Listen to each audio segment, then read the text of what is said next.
Okay, so here we go with the lecture number 3 of the atomic structure, and in this lecture I will be talking about the Bohr's theory. Then after that I will be talking about the de Broglie's concept, then Heisenberg's uncertainty principle. Then after that I will be talking about the photoelectric effect, और उसके साथ ही जो हम different patterns या numericals भी इसमें solve करेंगे. So let's start.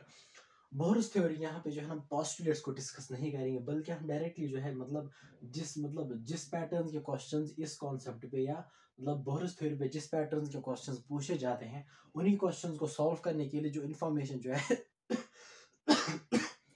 जो इन्फॉर्मेशन उन क्वेश्चंस को सॉल्व करने के लिए जो इन्फॉर्मेशन आपको चाहिए, वही इन्फॉर्मेशन, वही इक्वेशंस, वही पॉइंट्स मैं आपके साथ शेयर करूंगा. देन आफ्टर दैट जो है हम क्वेश्चंस भी सॉल्व कर लेंगे. ठीक है, so here we go. It's Bohr's theory, application and equations. पहला कॉन्सेप्ट जो है, it is the calculation of angular momentum of electron in N orbit. Angular moment of an electron, angular moment of an electron in an orbit is given by, L is equal to mvr that we calls nh divided by 2 pi. nh divided by 2 pi, that also equals nh bar. h bar जो यहाँ पे है ना, h bar h bar equals h by 2 pi. h bar की जगह h by 2 pi लिखो, आपको जो है ना ये वाली इक्वेशन वापस आ जाएगी. ठीक है, so L is equal to mvr. m is the mass, याद रखना, m is the mass, v is the velocity, r is the radius. अच्छा, n जो है n यहाँ पे, n is the orbit number, h is the Planck's constant and 2 pi that is the constant. तो इस equation को जो है आपने नोट करना है और हर एक टर्म की सिग्निफिकेंस याद रखनी. m represents mass, v represents velocity, r is the radius, n is the orbit number and h by 2 pi जो है ना that is constant, h is the Planck's constant. यहाँ पे जो है अगर हमारे पास n की वैल्यू जो है, हाँ n जो है, n की वैल्यू जो है ना हमेशा जो है ना कभी फ्रैक्शन ही होगी. n कैन भी जो है ना, n will be always 1 2 3, क्योंकि आपकी ऑर्बिट जो है, ऑर्बिट नंबर जो है वो कभी फ्रैक्शन नहीं होता. ठीक है, so n is always equal to 1 2 3 4 and all that. So अगर जो है, अगर हमारे पास n की वैल्यू यानी ग्राउंड स्टेट जो है, इफ अगर n हमारे पास 1 है तो l किसके बराबर आएगा, it is n h by 2 pi. n की वैल्यू अगर 1 होगी it will B h divided by 2 pi. So here it is h divided by 2 pi, angular moment of electron in the first orbit. n जो है, n is the orbit number, और n जो है आप इसको ये भी कह सकते हो, it is the principal quantum number. ठीक है, इंशाल्लाह जब हम जो है लास्ट लेक्चर इसका होगा इंशाल्लाह, उसमें हम क्वांटम नंबर्स पढ़ लेंगे. तो आप यहाँ फिलहाल याद रखना, n represents principal quantum number. ठीक है, प्रिंसिपल क्वांटम नंबर. अच्छा, अगर n की वैल्यू 1 होती है, n is equal to h divide by 2 pi. अगर n की वैल्यू 2 होती है, यहाँ पे जो है n की जगह 2 लोगे तो 2 and 2 जो है ना वो कैंसिल हो जाएगा, it becomes h by pi. So it becomes h divide by pi. So angular moment of electron in the second orbit, in the second energy level, it is h by pi. अच्छा, if n is equal to 3, अब n की value अगर 3 होगी, it is 3 divide by 2 into h divide by pi, या 3h divide by 2 pi, 3h divide by 2 pi. लेकिन 3 by 2 जो होता है ना, इट इक्वल्स 1.5. सो यहाँ पे जो है ना, it is 1.5 h divide by pi. यहाँ पे जो है आपको कंफ्यूजन नहीं होना चाहिए, क्योंकि मैंने आपको पहले ही बोला कि n is not equal to fraction, n की फ्रैक्शन वैल्यू नहीं होनी चाहिए. लेकिन यहाँ पे आप बोलोगे how it is 1.5, it's not 1.5, it is actual measure, it is 3h divide by 2 pi. क्योंकि यहाँ पे 2 नहीं है ना, 2 ने 3 हमने जो है 3 को डिवाइड किया है 2 के साथ, हमने इसको कैलकुलेट किया, 3 by 2 equals 1.5. दैट्स व्हाई हमने यहाँ पे क्या लिखा है, 1.5 h डिवाइड बाय पाई. ठीक है, so this was all about the angular moment of electron in the in an orbit. Now I will be talking about the another equation.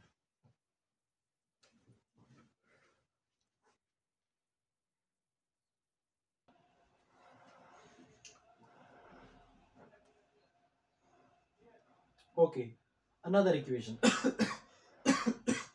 Another important point, it's point number 2. It's calculation of energy of an electron in one electron system. One electron system मतलब hydrogen and hydrogen like species, or mono electronic or single electron species. Energy जो है, it is given by energy of electron in the nth orbit, it is given by minus times x z square divided by n square. मतलब इन shortcut जो है ना, shortcut में आपने ये equation याद रखनी है, it's minus times x z square divided by n square. यहाँ पे हमेशा याद रखना, z जो है ना, z ऊपर है और n नीचे है, and it is both square, z square divided by n square. अब यहाँ पे मसला है कि x किसके बराबर होता है, x की जो है ना, x की अपने 4 वैल्यूज लेनी है डिपेंडिंग अपॉन द यूनिट्स. आप किन यूनिट्स में आप एनर्जी को जो है ना मतलब एक्सप्रेस करोगे तो x के लिए जो है ना 4 यूनिट्स यहाँ पे आएंगे। जो पहली मतलब x की वैल्यू जो है ना, x की वैल्यू जो है ना वो 4 डिफरेंट वैल्यूज होंगी depending upon the unit of energy. तो पहली यूनिट जो है ना, मतलब आपने यहाँ पे लेना है x कैन बी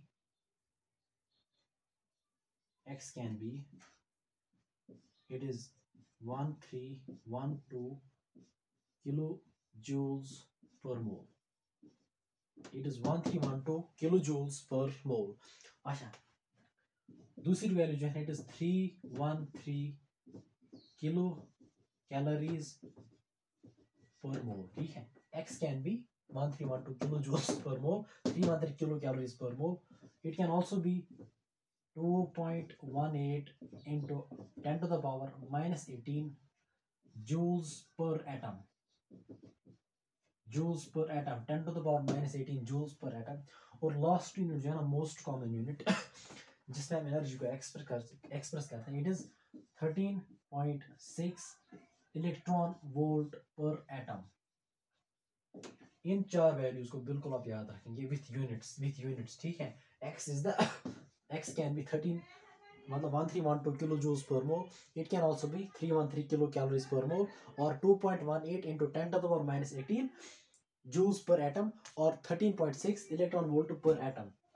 तो अब डिपेंड करता है कि वहां से जो है ना, मतलब जब आपको एनर्जी कैलकुलेट करनी होगी तो आपने डायरेक्टली वहां पे ऑप्शंस को देखना है कि किन यूनिट्स में जो है ना वहां पे जो है ना आंसर दिया गया है, किन यूनिट्स में वहां पे एनर्जी की वैल्यू को एक्सप्रेस किया गया है। देन आफ्टर दैट आप जो है ना इन 4 चीज मतलब वैल्यू से जो है ना मतलब चूज कर सकते हो कि मतलब कौन सी वैल्यू वहां पे स्पेसिफिक रहेगी डिपेंडिंग अपॉन द यूनिट। तो इन जनरल आप याद रखना इट्स नेगेटिव। ठीक है, इट्स माइनस। ठीक है, energy is negative, total energy E is equal to minus times x z square divided by m square। z is your atomic number, and n जो है ना n represents your orbit number. ठीक है, energy level या principal quantum number. पहले जो हम हर एक इक्वेशन को जो है ना यहाँ पे जो है ना डिस्कस करेंगे लिटिल बिट, और उसके बाद जो हम क्वेश्चंस को भी सॉल्व करेंगे। ठीक है, सो इसको पहले पॉज करके नोट करो, इन 4 वैल्यूज को याद रखेंगे। और जनरल इक्वेशन कोई देखो वहां पे कभी आपको दी मतलब वहां पे जो है ना आपने जहां कहीं भी पढ़ा होगा तो असल में एनर्जी की इक्वेशन क्या है, it is En is equal to minus times 2 pi square। here is my notebook, physical chemistry की नोटबुक है। It is minus times 2 pi square m e raise power 4 z square divided by n square h square. इसको गोली मारो, इसको कुछ नहीं करना है, बस आप इस एक्सप्रेशन को याद रखो। n is equal to minus times x z square by m square, and x can be 1312 313 2.18 और 13.6। ठीक है, ओके 13.6 2.18। इसको पॉज करके जल्दी नोट करो।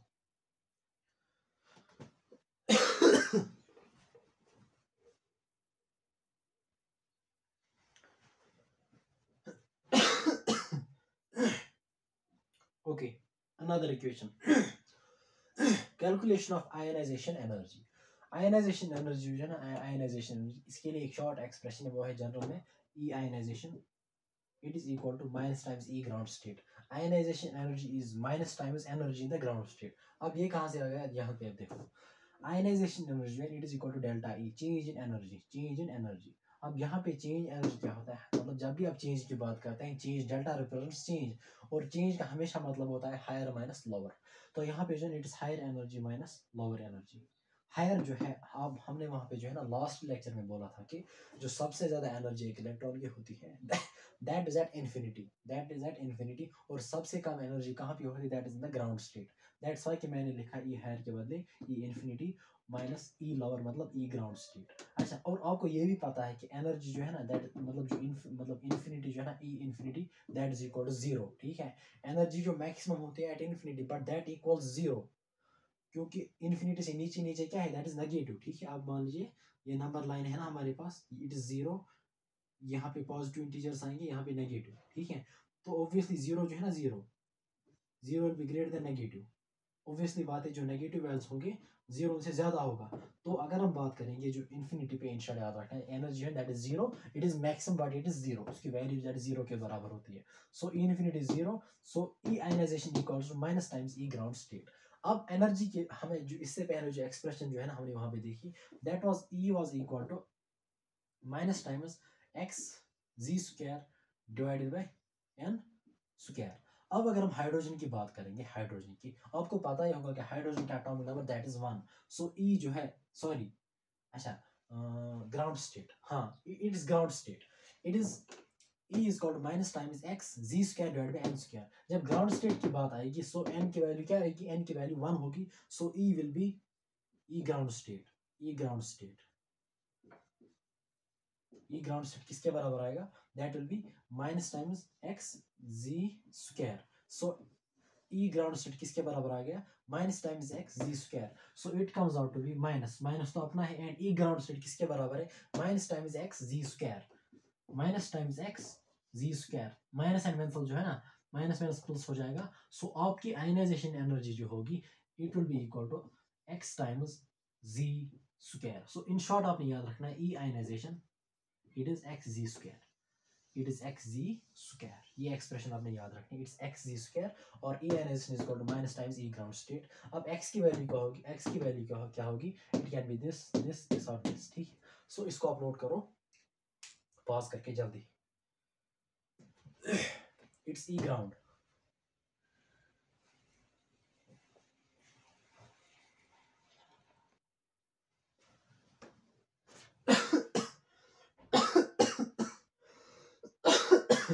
Okay, another point or another equation, that is the calculation of excitation energy, calculation of excitation energy। अच्छा, E excitation जो होते हैं, it is equal to delta E। अब excitation energy मतलब देखो, यहाँ पे जो है ना, ये एक्सप्रेशन कब यूज होती है, किस क्वेश्चन में यूज होती है, आपसे पूछा जाएगा कैलकुलेशन द एनर्जी रिक्वायर्ड। जब एक इलेक्ट्रॉन जो है मान लीजिए एक्साइट होता है from some lower energy level to higher energy level, that is the excitation process, ठीक है। और उस प्रोसेस में जो एनर्जी लगती है, that is the excitation energy, ठीक है। So calculation of excitation energy के लिए यहाँ पे भी आ गया delta E, it will be the E higher minus E lower. E higher obviously पता ही होगा कि it will be the higher energy level, higher orbit में एनर्जी ज्यादा होगी और लोअर ऑर्बिट में एनर्जी कम होगी। सो ई हायर के लिए जो आपको पता है एनर्जी की general formula, it is minus times x ji square divide by N square. तो अगर हम ई हायर की बात करेंगे, it will be minus times x ji square divided by higher, it is n H square, ठीक है। अच्छा, minus जो है ना, दैट इज वो फॉर्मूला क्या है, दैट इज माइनस, उसके बाद जो है that is again E lower, it will be minus times x ji square by N square, यहाँ पे आएगा मगर एन, लेकिन n L square, it is minus times x ji square divided by n L square, ठीक है। अब इसको rearrange करना है आराम से, it is minus times x ji square divided by n H square, minus minus is plus, it is x ji square divided by n L square. अब इसको जो है यहाँ पे फिर से हम रीअरेंज कर लेंगे, रीअरेंज, ठीक है। प्लस वाली टर्म को यहाँ पे लाएंगे, माइनस वाली टर्म को यहाँ पे। अच्छा x, अच्छा पहले सुनो, मैं इसको बाद में रीअरेंज करूंगा। x की वैल्यू जो है ना, वो हमेशा इनमें से कोई आएगी, जिस यूनिट में जो है ना एनर्जी को एक्सप्रेस किया जाएगा, वही वैल्यू आपने यहाँ पे x की लेनी होगी, ठीक है। तो मैं इसको यहाँ पे रब करता हूँ।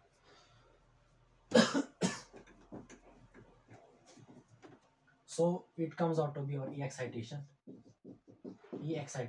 It is x z square by x z square divided by n l square minus है ना, ये minus x ji square by N H square, इसको मैंने रीअरेंज किया, x ji square divide by N H square.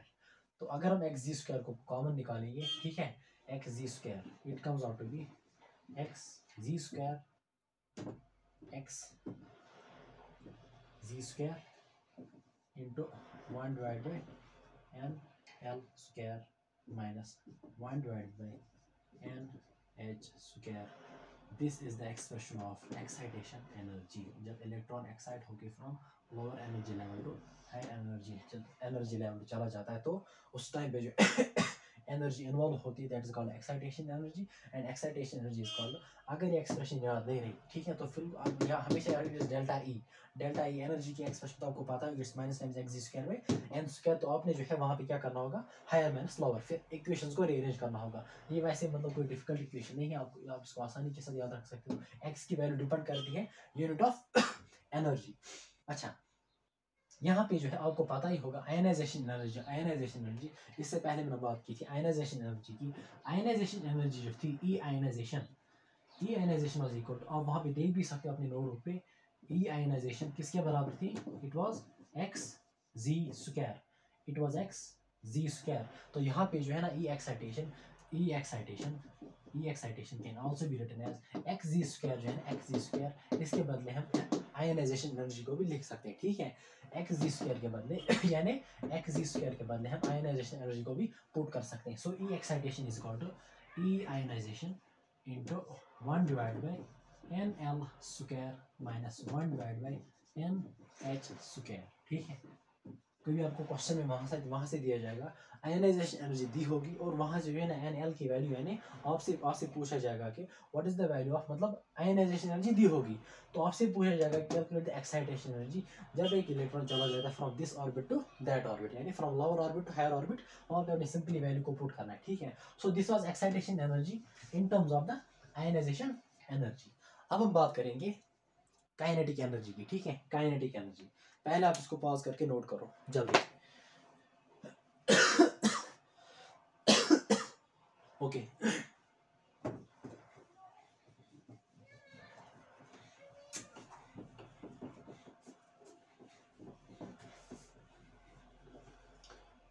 It's for kinetic energy. Kinetic energy, calculation of kinetic energy and potential energy, calculation of ek and e potential, ठीक है। kinetic energy is given by x g square divided by n square। e kinetic general में आप याद रखना, e kinetic is given by x g square divided by n square। अगर हम जो पहली एक्सप्रेशन में देखी calculation the energy of electron in N orbit that was minus times x ji square में N square, kinetic energy is positive and total energy जो है ना दैट इज नेगेटिव। अच्छा, it's E kinetic is equal to X ji square divided by N square. X की value depend करती है किस पे, यूनिट्स ऑफ काइनेटिक एनर्जी। उसके बाद जो है that's potential energy, potential energy is negative, it's minus times minus 2x E potential, E potential is equal to E potential, it is minus 2 times x z square divided by n square. It is your potential energy, it's minus 2 times x z square divided by n square. अब अगर यहाँ पे मैं relation calculate करूँ between the kinetic energy and the potential energy, अगर मैं यहाँ पे लिखूँ potential energy equals minus 2 it is x z square divided by m square, it's x z square divided by n square, तो x z square divided by n square जो है इसको हम रिप्लेस करेंगे पे kinetic energy. So potential energy is minus 2 times e kinetic, potential energy is minus 2 times e kinetic. अब total energy की बात करेंगे, आपको पता ही होगा कि e टोटल एनर्जी जो होती है it equals kinetic energy plus potential energy, kinetic energy plus potential energy. अब यहाँ पे जो है ना मतलब एक ही वेरिएबल में नहीं, या तो काइनेटिक एनर्जी में दोनों या फिर पोटेंशियल एनर्जी में दोनों। हम यहाँ पे लेंगे मतलब हम लेंगे E potential equals kinetic energy में, पहले हम इंटरप्रेट करेंगे टोटल एनर्जी को in terms of kinetic energy, then potential energy, it's E total it is equal to E kinetic plus it's E potential is equal to minus times 2 times E kinetic, it is plus minus 2 times E kinetic. तो ये किसके बराबर आएगा, it's your E kinetic plus minus is minus 2 times E kinetic, so it comes out to be 1 minus 2 is -1।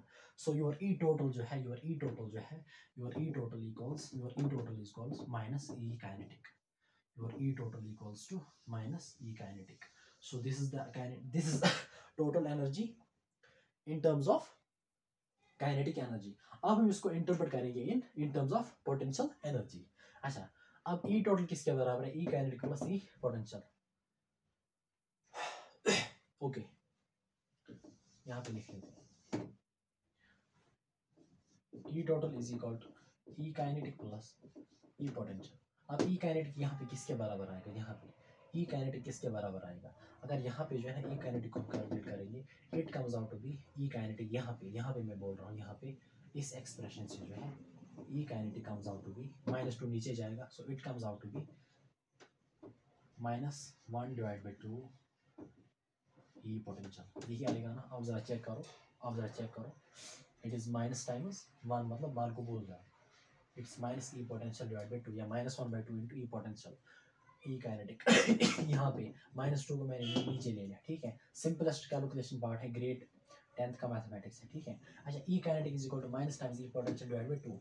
अब यहाँ पे जो है ना काइनेटिक एनर्जी की जगह हम इसको पुट करेंगे minus times E potential divided by 2 plus E potential. तो यहाँ पे जो है it's plus, it's minus, it's +1, it's -1/2, plus minus is minus, तो सब्ट्रैक्ट होगा, it will be equal 1/2 E potential. So आपके जो है आपके लिए जो टोटल एनर्जी की है, total energy in terms of the potential energy, that is half of the potential, that is positive, ठीक है। total energy in terms of potential energy is positive, but total energy in terms of kinetic energy, that's negative, it's minus times E के, it's 1/2, it's E total, ठीक है। E total is equal to half of potential energy. So this was about the kinetic energy and the potential energy. Expression directly याद है, x z square by m square minus 2x z square by m square, E potential is। अच्छा, यहाँ पे जो है ना आप सिर्फ इन दो इक्वेशंस को याद रखना, सिर्फ इन दो इक्वेशंस। देखो ये है ना, ये वाली इक्वेशंस, ये कभी इंसान भूल भी जाता है, लेकिन जब आपको ये है ना ये इक्वेशन, मेनली आपको जब ये इक्वेशन आपको पता होगी और ये इक्वेशन, तो आप हमेशा रिलेशन खुद कैलकुलेट कर सकते हो between the kinetic and potential, between kinetic and total, between potential and total. So this was all about the kinetic energy and the potential energy. अच्छा, उसके बाद जो है दैट इज द, इसको आप पहले पॉज करके नोट करो जल्दी जल्दी। Okay,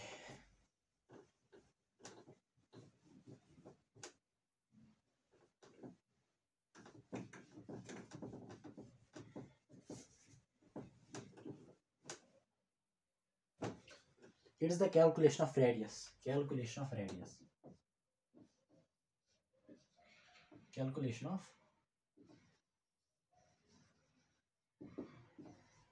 radius, its calculation of radius, it is equal to r is equal to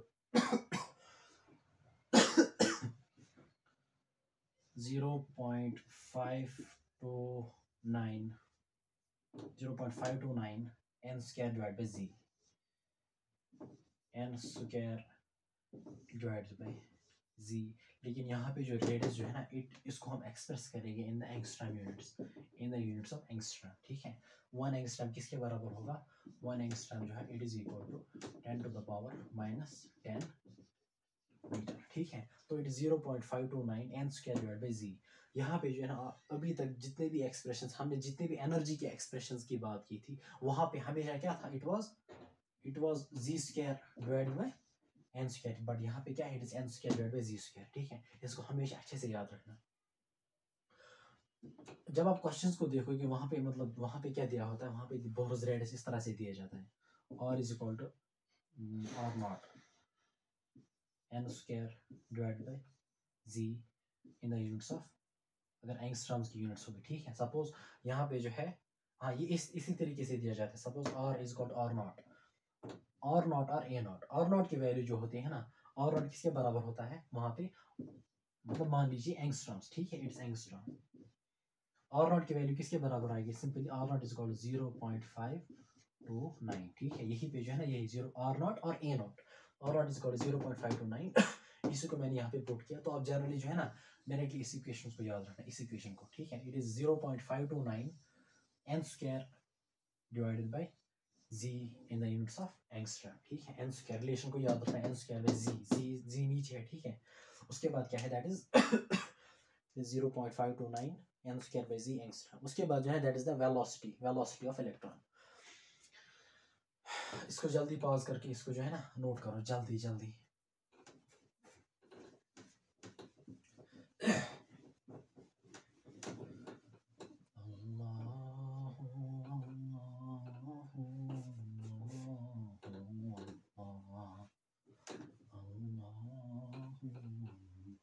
अच्छा, it's your velocity, calculation of velocity,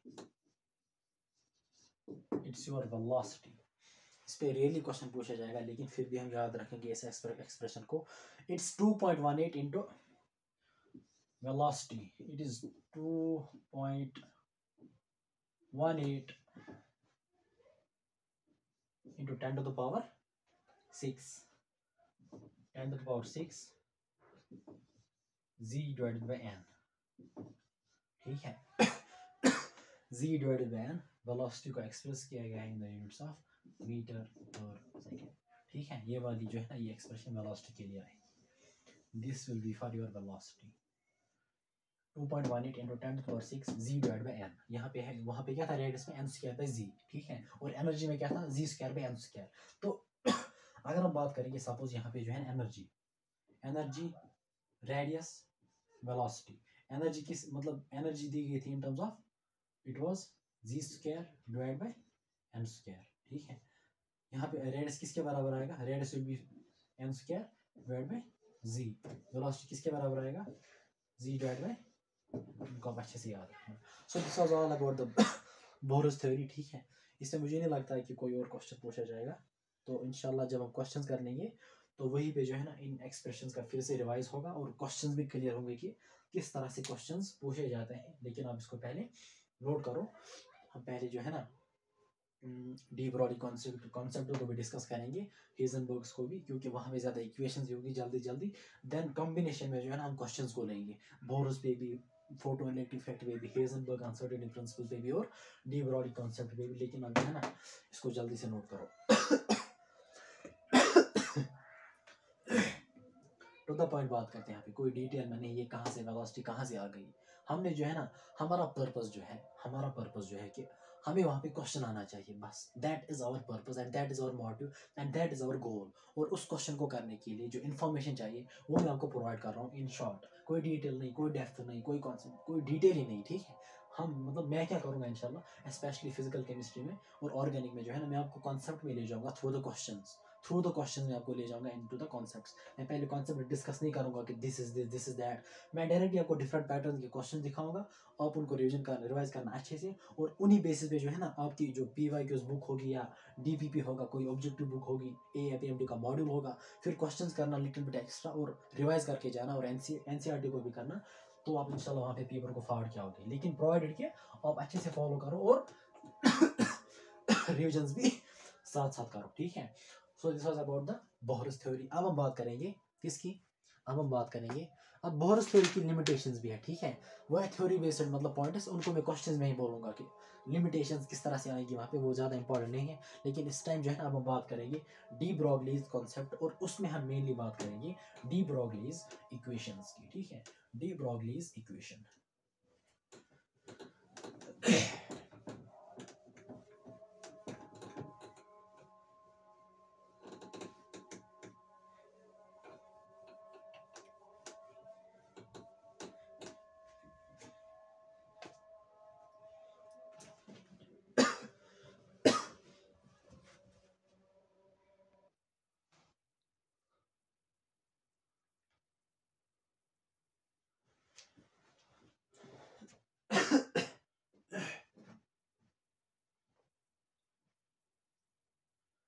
okay, de Broglie's concept. इस कॉन्सेप्ट में हम जो है ना कैलकुलेशंस और इक्वेशंस को देख लेंगे कि कौन सी इक्वेशंस हमारे लिए इंपॉर्टेंट रहेगी। But before proceeding towards the equations, यहाँ पे कुछ कॉन्सेप्चुअल पॉइंट्स हैं regarding de Broglie concept. De Broglie concept जो है, it is used to calculate the wavelength of matter waves, ठीक है। It is used to calculate the wavelength of what, wavelength of matter waves, ठीक है। अच्छा, दूसरा point, it is applicable to both microscopic as well as macroscopic particles, ठीक है। Microscopic as well as macroscopic, but significant only in microscopic particles. इस point को आप याद रखना, ठीक है। Significant only in microscopic particles. इन दो पॉइंट्स को कॉन्सेप्चुअल पॉइंट्स, इन दोनों को जल्दी नोट करो। हम इक्वेशंस की बात करेंगे, जल्दी पॉज करके नोट करो। ओके,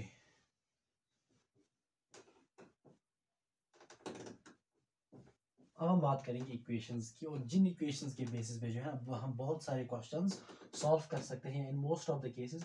उन्हीं इक्वेशंस के बेसिस पे जो है ना आपके पास आपको जो है ना क्वेश्चन पूछा जाएगा। So it's D Broglie's wavelength in terms of mass and velocity. तो मैं यहाँ पे लिखूंगा पहली इक्वेशंस। इट्स लैम्डा जो है ना, lambda represents wavelength, lambda in terms of mass and velocity. It's mass and velocity. So lambda जो है, lambda is given by, lambda is equal to h divided by m into v. ठीक है, h divided by m into v. Lambda is a de Broglie's wavelength that is usually in the meters SI unit. h जो है, h is equal to Planck's constant. Planck's constant इसकी value किसके बराबर होती है? That is 6.62 into 10 to the power minus 34 joule second. ठीक है, 6.62 into 10 to the power minus 34 joule second. अच्छा, here m जो है, m represents your mass and v represents your velocity। लेकिन m जो है, mass जो है ना, it must be in kilograms, क्योंकि आपको जो है ना बहुत सारे क्वेश्चंस जो न्यूमेरिकल्स आपके पास आएंगी, वहाँ पे जो है ना a ball is moving with a ball of mass, suppose मान लीजिए 50 ग्राम्स, तो वहाँ पे 50 ग्राम्स जो आपने उसको कन्वर्ट करना है इनटू किलोग्राम्स, या कभी मास दिया जाएगा इनटू मिलीग्राम्स। ठीक है, तो मास जो है ना ये हमेशा किस में होगा? In SI units. और वेलोसिटी जो है, velocity has to be in metre per second. So units का ख्याल रखो सो दैट कि क्वेश्चंस का आंसर एक्यूरेट निकल जाए, गलत नहीं निकलना चाहिए आपका answer. Okay, it's in terms of mass and velocity. Pause करके जल्दी नोट करो, जल्दी, quick. Okay,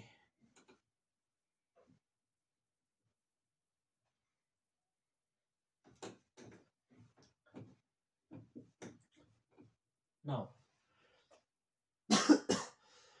it's in terms of momentum. It's in terms of momentum.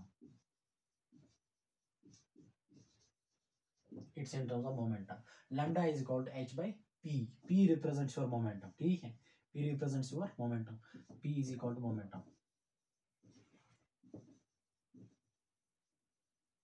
और momentum किसके बराबर होता है? P is equal to m into v, mass into velocity. It's linear velocity. ठीक है, P is equal to m into v. तो m का unit जो है ना किलोग्राम, v का यूनिट क्या आएगा? Metre per second. It's metre per second. So it was in terms of momentum. अब हम बात करेंगे in terms of the temperature of the gas. In terms of the temperature of the gas, इसको जल्दी pause करके note करो।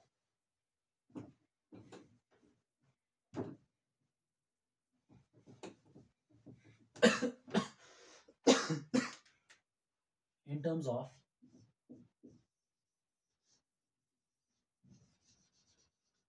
Temperature of, मैं directly equation दूंगा, डायरेक्टली, ये मत बोलना कि ये कहाँ से आ गई। डायरेक्टली आप इक्वेशन लिखो। Lambda is equal to h by under root of 3 kTm, h divided by under root of 3 kTm। तीनों जो है ना रूट के अंदर है, kb, tb और mb। अब यहाँ पे मसला है, what is this k, what is this t and what is this m। k जो है, k असल में जो it's kb, it's Boltzmann's constant, BOLTZ, Boltzmann's constant. और T जो है ना, that's your temperature in kelvin, and M जो है that's your mass in kilograms, Boltzmann's constant की वैल्यू जो है ना, इट्स असल में जो है इट्स kb। ठीक है, इट्स kb। अब याद रखना k फिर kb, मतलब वो सिंपल सी बात है। kb की वैल्यू किसके बराबर होती है? 1.38 into 10 to the power minus 23 1.38 into 10 to the power minus 23 joules per Kelvin। ठीक है, joules per Kelvin. So this is the value of Boltzmann's constant, 1.38 into 10 to the power minus 23 joules per Kelvin. This was in terms of temperature of the gas. अच्छा, अब हम बात करेंगे in terms of the kinetic energy. De Broglie theory of particle in terms of the kinetic energy. इसको pause करके जल्दी note करो. Okay.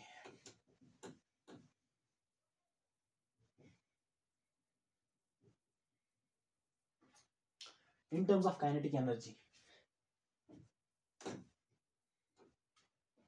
In terms of kinetic energy. मैं लिखूंगा सीधे. चलो ठीक है. Kinetic energy. Kinetic energy.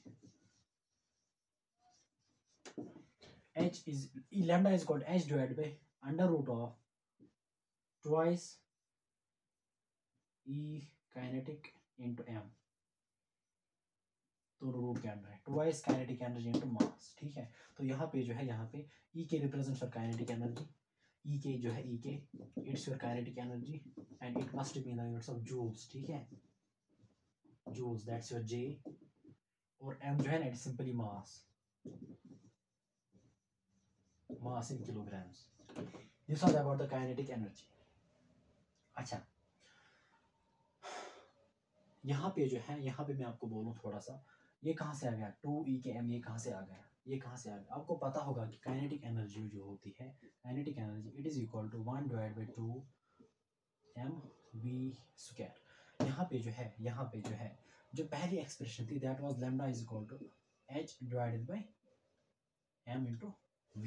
Lambda is equal to जो पहली इन टर्म्स ऑफ मास और वेलोसिटी थी that was lambda is equal to h divided by m into v.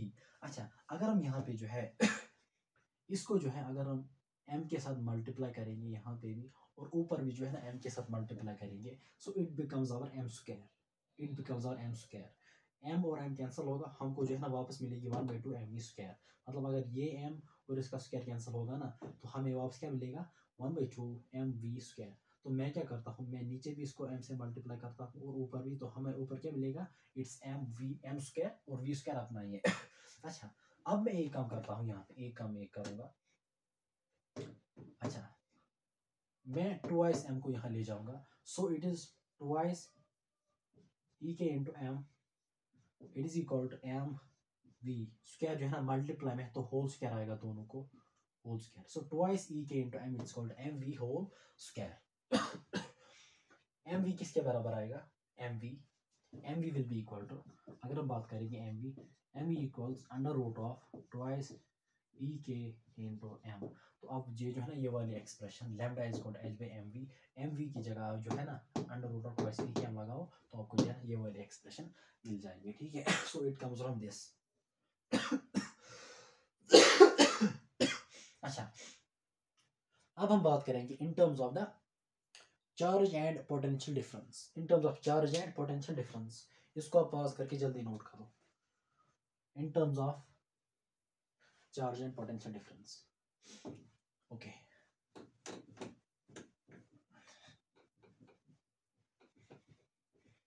इसको भी नोट करना रफली साइड में.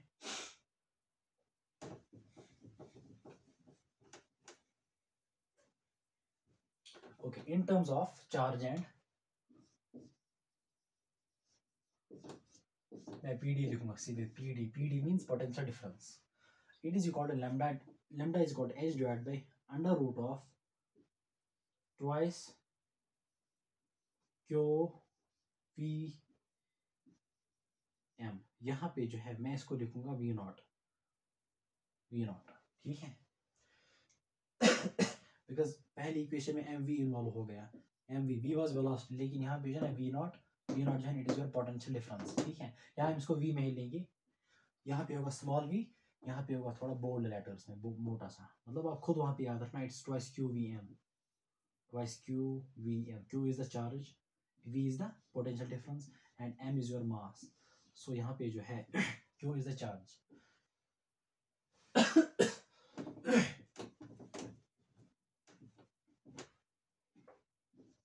Q is called charge.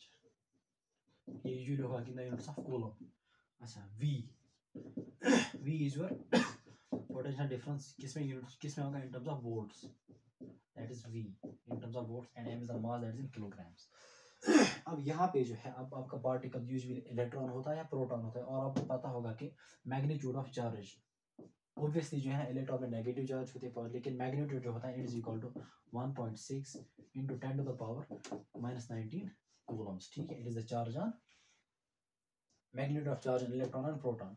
अब यहाँ पे एक बात हम करेंगे, अल्फा पार्टिकल। अल्फा पार्टिकल जो है अल्फा पार्टिकल अल्फा पार्टिकल जो है alpha particle alpha particle alpha particle किसको हम कहेंगे एक्चुअल में? अल्फा पार्टिकल जो होता है ना, it is the nucleus of helium.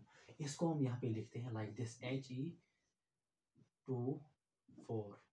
2 is the atomic number, 4 is the mass number। Alpha particle जो है इट इज मतलब इसको हम कहते हैं it is helium nuclear, helium nuclear, ठीक है, हीलियम न्यूक्लियर, हीलियम न्यूक्लियस। तो अगर हम बात करेंगे हीलियम का न्यूक्लियस जो होता है, मान लीजिए हीलियम का न्यूक्लियस ऑब्वियसली न्यूक्लियस में क्या होते हैं? Protons and neutrons.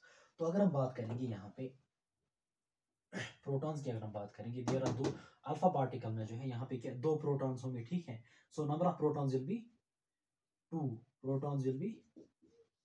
2। अच्छा, यहाँ पे प्रोटॉन्स 2 और charge charge charge alpha particle charge, okay.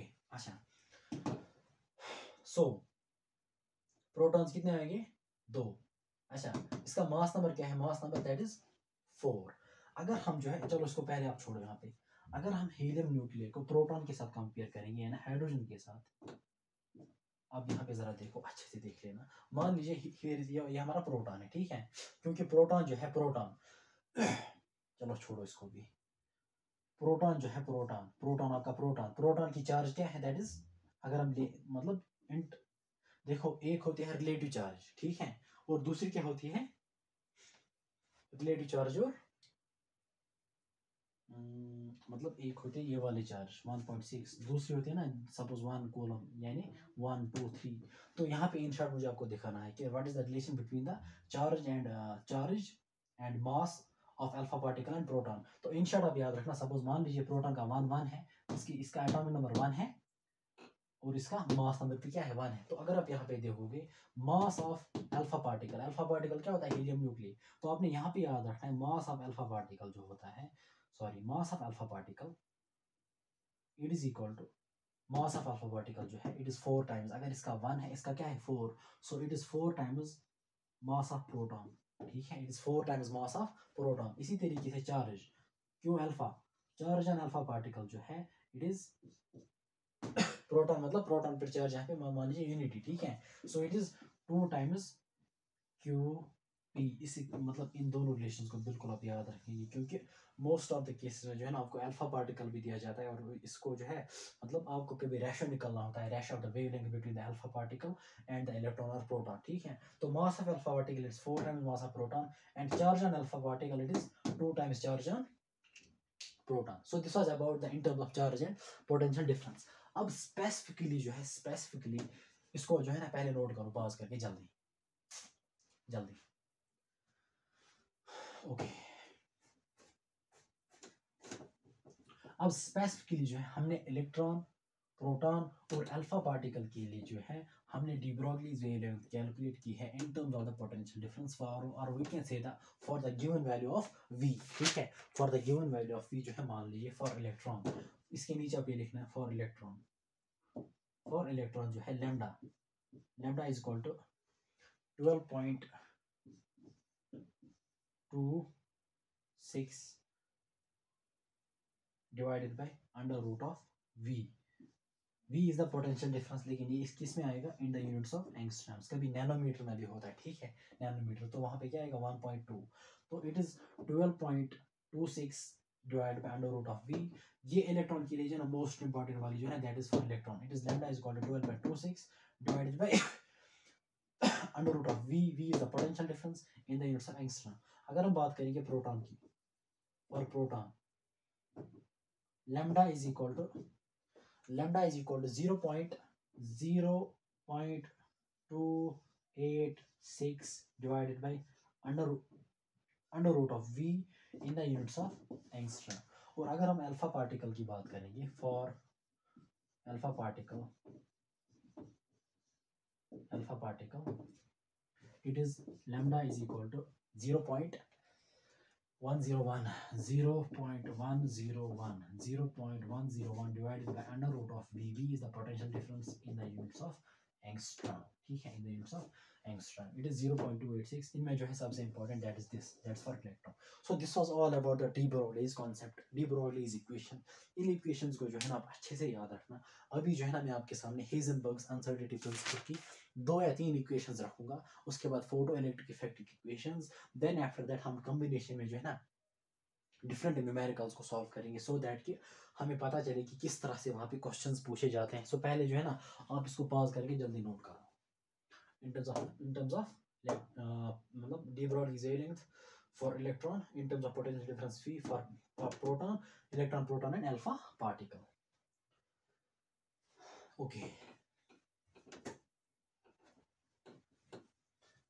हो गया de Broglie और बहुत भी हो गया फिलहाल. तो अब हम Heisenberg's uncertainty principle की बात करेंगे थोड़ी सी.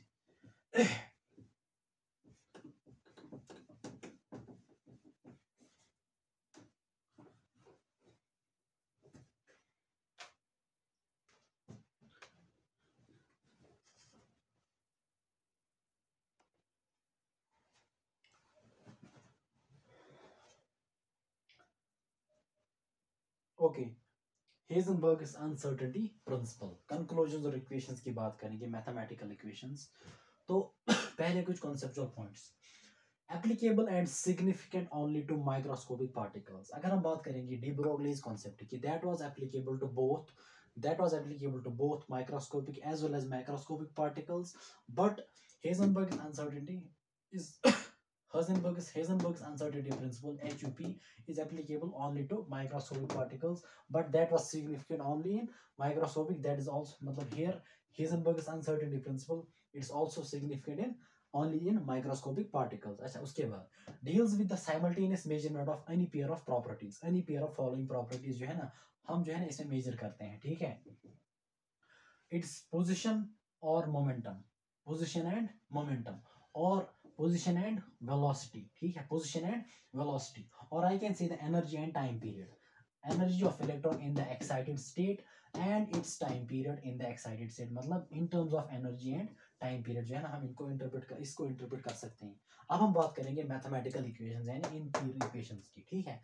सो इसको पहले पॉज करके जल्दी नोट करो इन 3-4 पॉइंट्स को. ओके,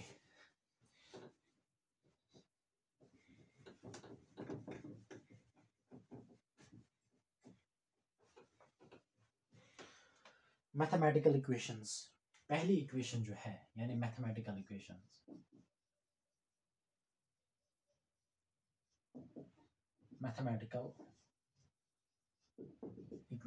पहली इक्वेशन जो है ना that is change in position या delta X, del x into del p, change in momentum, it's del p. ठीक है, del x into del p is equal to or greater than h by 4 pi, equal to or greater than h divided by 4 pi. ठीक है, इसको याद रखना, delta x multiply by delta p, it's change in position, change in momentum, equal to or greater than h by 4 pi. दूसरी equation it is, अच्छा here h by 4 pi is constant, h by 4 क्या है यहाँ पे constant है, तो हम यहाँ पे लिख सकते हैं ना delta p नीचे आएगा, so I can say that कि delta x जो है it is inversely proportional to delta p. अच्छा, अगर delta x maximum होगा तो delta p will be minimum. अगर यहाँ पे मान लीजिए delta p जो है ना अगर delta p किसके बराबर होगा, infinity के बराबर. if delta p is equal to infinity, if delta p is equal to infinity, then delta x will be equal to 0, क्योंकि 1 by infinity जो होता है 1 by infinity it equals to 0. और इसी तरीके से अगर delta x infinity होगा it means कि 1 by मतलब it means कि delta p is 0, यानी अगर delta x infinity होगा, if delta x is infinity then delta p will be 0. ठीक है, अच्छा उसके बाद जो है that is, अच्छा अगर हम बात करेंगे डेल्टा पी की यानी मोमेंटम, आपको पता ही होगा पी जो है P P is equal to mass into velocity. Here velocity is the linear velocity. Here अच्छा P is equal to m into v. तो हम यहाँ पे ये भी लिख सकते हैं ना डेल्टा x डेल्टा p के बदले क्या लिख सकते हैं delta. It will B delta p किसके बराबर होगा m डेल्टा v. ठीक है m delta v. So into m delta v change in velocity equal to or greater than h divided by 4 pi. h divided by 4 pi. हमेशा याद रखना it's 4 pi. It's not 2 pi. यहाँ पे जो है जो एंगुलर मोमेंटम जो है ना L जो हमने बोर्स थ्योरी में देखा था, it was equal to mvr that was equal to nh divided by 2 pi. So here it's 2 pi in Bohr's theory में जो है ना angular momentum that's 2 pi, but Heisenberg's uncertainty principle में जो है ना दैट इज 4 pi. ठीक है, that is 4 pi.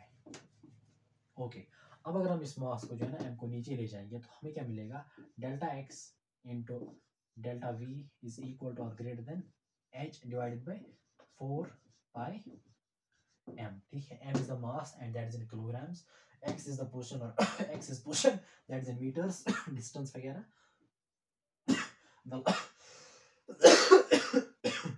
Your velocity is in meter per second. These are the अच्छा अब ये दो इक्वेशंस हो गई in terms of position and momentum. This is in terms of position and momentum and its position and velocity, that is this. अब हम तीसरी equations की बात करेंगे, that is the in terms of energy and time period. In terms of energy and time period. जो तीसरी equation होगी हमारे पास, तीसरी इक्वेशन it is this, दूसरी है तीसरी equation it is delta E into delta t is equal to or greater than h by 4 pi. ठीक है, h by 4 pi. m सिर्फ यहाँ पे इन्वॉल्व होता है जब m नीचे जाएगा, लेकिन it all the cases h by 4 pi. तो इन तीन इक्वेशंस को आप याद रखेंगे. This was all about the Heisenberg's uncertainty principle. अब हम क्या करेंगे इंशाल्लाह, अब पहले हम ना फोटो इलेक्ट्रिक इफेक्ट की इक्वेशंस को इन द नेक्स्ट 5 मिनट जो है ना उनको जल्द से जल्द डिस्कस करेंगे. Then after that we will jump to the main discussion, that is the different patterns of questions, जिनके जरिए जो है ना हमें ये सारे कॉन्सेप्ट्स रिवाइज होंगे और क्लियर होंगे कि हमने जो है ना मतलब इनके एप्लीकेशन, इन इक्वेशंस इन फार्मूलाज की हम एप्लीकेशन अब देखेंगे इन डिफरेंट न्यूमेरिकल्स. अब हम बात करेंगे फोटो इलेक्ट्रिक इफेक्ट की, बट आप इसको जो है ना पहले पॉज करके नोट करो जल्दी. Photo electric effect.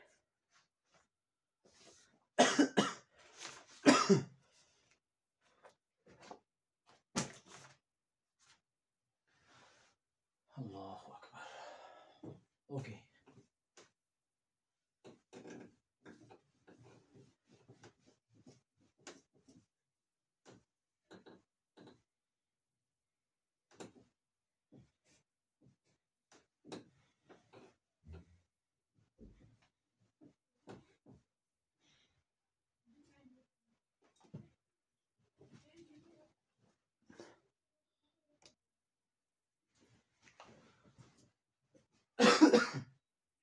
Okay, it's photo electric effect. Photo electric effect, इसकी डेफिनेशन जो है ना पहले आप याद रखिए. पहले हम कुछ कॉन्सेप्चुअल पॉइंट्स को देख लेंगे और कुछ कॉन्सेप्चुअल क्वेश्चंस को. Then after that I will be talking about the equations involved in the photo electric effect.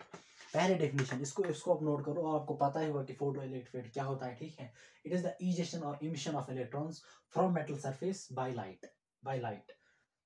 Definition of photo electric effect. उसके बाद जो है that is the important point. It is the minimum energy required to cause ejection of electrons. Or minimum energy required to cause photoelectric effect.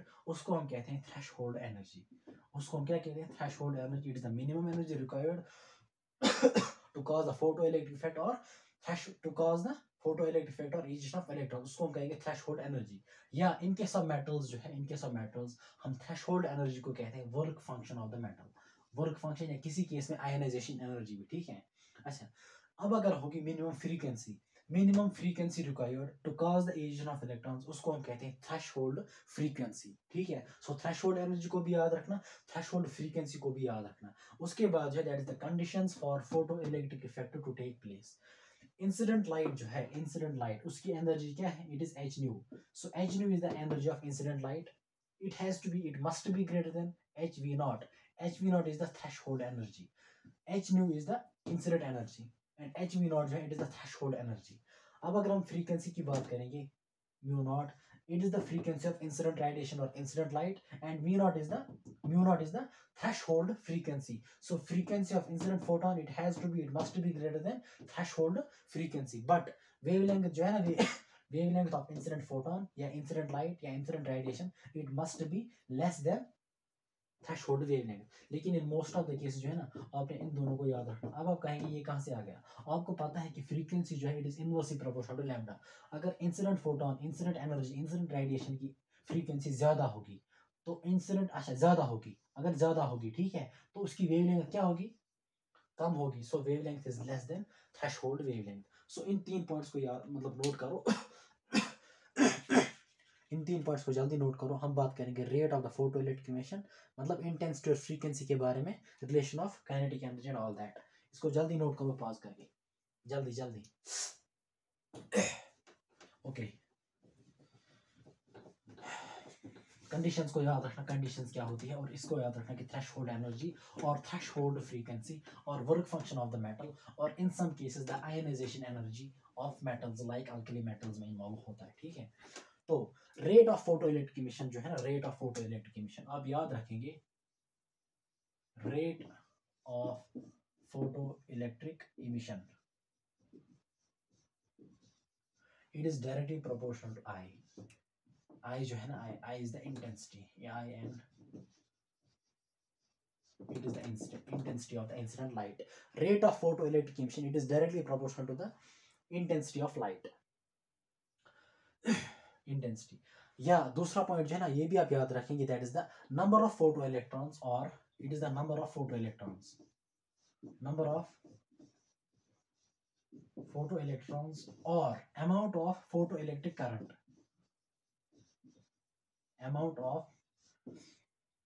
amount of because motion of the photo electrons वो क्या produce करेगी, current, because motion of charge means current. ठीक है, amount of photo electric current,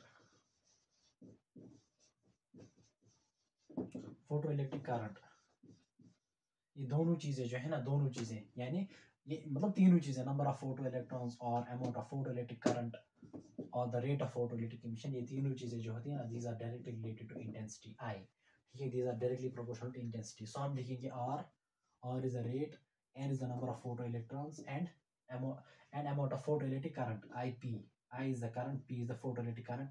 These are directly proportional to intensity. ठीक है, these are directly proportional to intensity, but these three things जो है ना, they are independent of frequency. Does not depend on the frequency of incident radiation. This was about the rate of photoelectric emission and number of photoelectron and amount of photoelectric current. Question directly पूछा जाएगा कि अगर intensity को हम 4 times increase करेंगे तो what will be the rate of photoelectric emission, that will increase 4 times, rate will increase 4 times. अगर मान लीजिए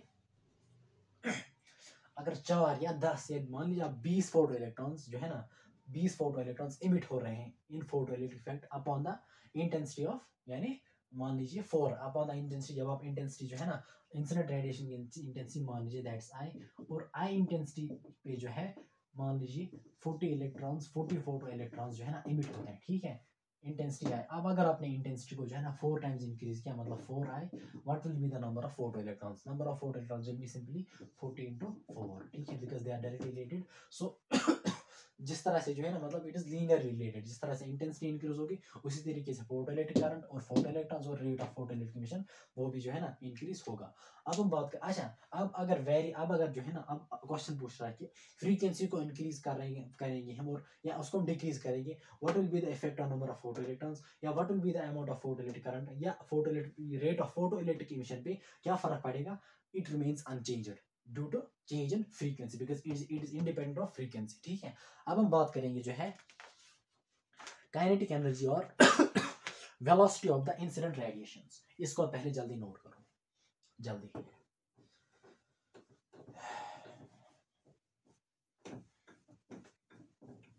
काइनेटिक एनर्जी सीधी सी बात है, इट मतलब उसकी जो है ना फ्रीक्वेंसी के साथ डायरेक्ट रिलेशन होगी।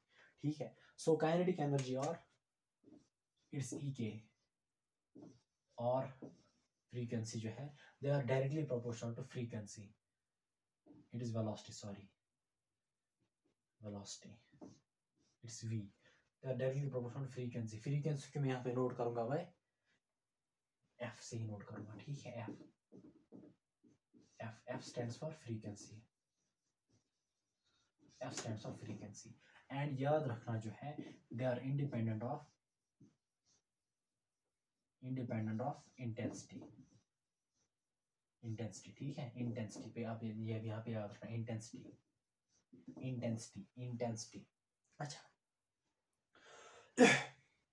एक पॉइंट अब यहाँ पे नोट करेंगे, the metals having low ionisation energy are more probable to show photo electric effect. जब आयनाइजेशन एनर्जी कम होगी तो आउटर मोस्ट इलेक्ट्रॉन जो सब शेल, जो आउटर मोस्ट शेल में इलेक्ट्रॉन होगा वो आसानी के साथ जो है ना जल्दी बाहर जाएगा। सो इसलिए कह रहा है कि इस पॉइंट को आप नोट करो, the metals having low ionization energy, the metals having low ionization energy are more probable to show photoelectric effect. The metals having low ionization energy are more probable to show photoelectric effect. Example वहां पे याद रखें कि alkali metals, और alkali metals जो है, अच्छा अब जिसकी आयनाइजेशन एनर्जी सबसे कम होगी ना, मतलब वो ज्यादा, मतलब फोटो इलेक्ट्रिक जो है ना उसकी ज्यादा चांसेस होगी, उसकी ज्यादा प्रोबेबिलिटी होगी to show photo electric effect. और अल्कली मेटल्स में जो है वहां पे जो है ना मोस्ट कॉमनली दिखाता है दैट इज सीजियम, ठीक है, सीजियम। अच्छा, अब हम इक्वेशंस की बात करेंगे, calculation of kinetic energy and velocity of the photo electron ejected. Equations are very very important, equations are very very important. यहाँ पे दो कॉन्सेप्चुअल क्वेश्चंस बनेंगे, काइनेटिक एनर्जी और वेलोसिटी की variation with the frequency and rate of photo electric emission और the number of photo electrons और the amount of photo electric current, उसकी variation with intensity. अब हम बात करेंगे calculation of kinetic energy and velocity, calculation of kinetic energy and velocity of ejected electrons और photo electrons जो eject हो गए, calculation of kinetic energy and velocity of photo electrons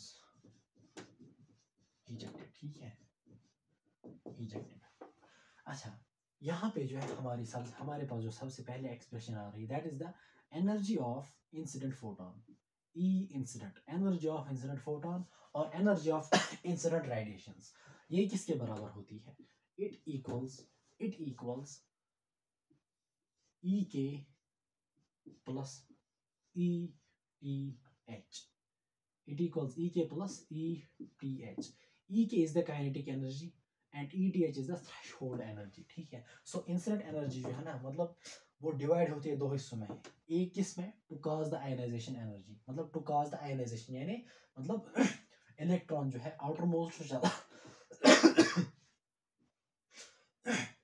threshold energy का काम क्या होता है, थ्रेशोल्ड एनर्जी और काइनेटिक एनर्जी ये दोनों किसकी वजह से होती हैं, because of the incident radiation. यानी इंसिडेंट एनर्जी जो होती है ना, इसका कुछ पार्ट डिवाइड किसमें होता है, काइनेटिक एनर्जी में, और कुछ पार्ट जो है ना दैट इज थ्रेशोल्ड एनर्जी। यहाँ पे थ्रेशोल्ड एनर्जी का मतलब होता है कि some part of the incident energy जो है ना इट इज यूज्ड टू, मतलब हम कह सकते हैं कि शेल्स जो है ना, आउटर मोस्ट शेल, जो आउटर मोस्ट शेल होगी जो न्यूक्लियस से दूर होती है, आउटर मोस्ट शेल, उसमें जो इलेक्ट्रॉन होगा उसको जो है ना न्यूक्लियस की अट्रैक्शन से बाहर निकालना, मतलब उसको आयोनाइज करना, ठीक है, टू कॉज द आयोनाइजेशन, उसको न्यूक्लियस की पकड़ से, न्यूक्लियस की अट्रैक्शन जो है ना, अट्रैक्शन से या न्यूक्लियर चार्ज भी हम कह सकते हैं जिसको हम क्लासिफिकेशन में देख लेंगे, उससे जो है ना उसको बाहर निकालना, ठीक है, उसको बाहर निकालना। उसके बाद जो है उस इलेक्ट्रॉन जो इजेक्टेड इलेक्ट्रॉन जो बाहर जाएगा, जो आयोनाइज होगा, उस इलेक्ट्रॉन की वेलोसिटी को इंक्रीज करने के लिए, काइनेटिक एनर्जी को इंक्रीज करने के लिए ना, इंसिडेंट एनर्जी की कुछ पार्ट जो है ना that is used to increase the kinetic energy और the velocity of photo electrons जो कि वहां से इजेक्ट हो गया। सो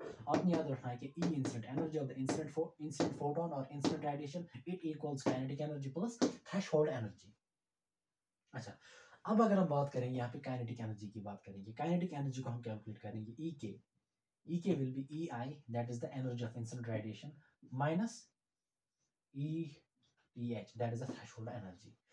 काइनेटिक एनर्जी इज इक्वल, आपको पता है energy of the incident photon it is given by h mu, h is the Planck's constant and your mu is the frequency, minus E threshold किसके बराबर आएगा, it is h nu naught is the threshold frequency and v is the mu naught है, mu naught जो है, mu naught that is the frequency of the incident radiation and your mu naught, your mu is the frequency of incident radiation because here it's I involved, यहाँ पे I involve हो गया है, ठीक है। And mu naught जो है that is the threshold frequency. उसके बाद हम ये भी लिख सकते हैं H C divided by lambda minus H C divided by lambda naught, ठीक है। अच्छा उसके बाद हम किस तरह से इसको इंटरप्रेट कर सकते हैं, अगर हम यहाँ पे जो है एच को कॉमन निकालेंगे, it will be equal to H into mu minus mu naught, mu minus mu naught, यहाँ पे जो है ना it will be equal to H C into 1 divide by lambda minus 1 divide by lambda naught. उसके बाद क्या है that is अच्छा अल्लाह अकबर, इसको जो है ना जल्दी नोट करो, जल्दी पॉज करके जल्दी नोट करो, या फिर मैं यहाँ पे लिख लेता हूँ। इसके बाद relation between the kinetic energy and the stopping potential.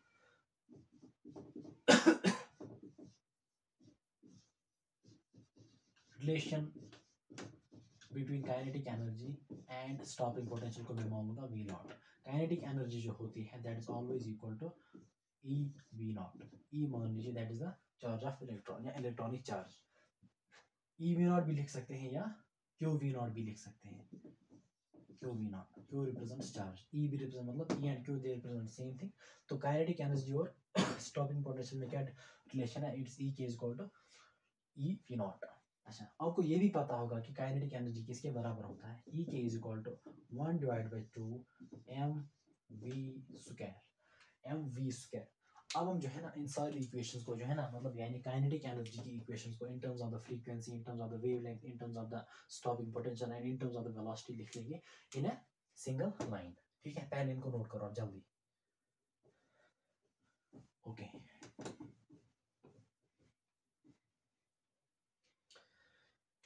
E kinetic किसके बराबर होता है, यहाँ पे मैं लिखूं E kinetic it is equal to E incident minus E threshold, that is equal to H into mu minus mu naught, that equals HC into 1 divided by lambda minus 1 divided by lambda naught। अच्छा उसके बाद जो है that is also equal to 1 by 2 m v square, that is also equal to E v naught, ठीक है। तो आप इनको अच्छे से याद रखना, ठीक है। these are the equations जिनके जरिए से हम ना काइनेटिक एनर्जी को कैलकुलेट कर सकते हैं। कभी वहाँ पे जो है ना वेवलेंथ को दिया जाएगा, कभी फ्रीक्वेंसीज को दिया जाएगा, ठीक है। तो हमने काइनेटिक एनर्जी को कैलकुलेट करना होता है, और कभी जो है ना हमने वेलोसिटी को कैलकुलेट करना होता है।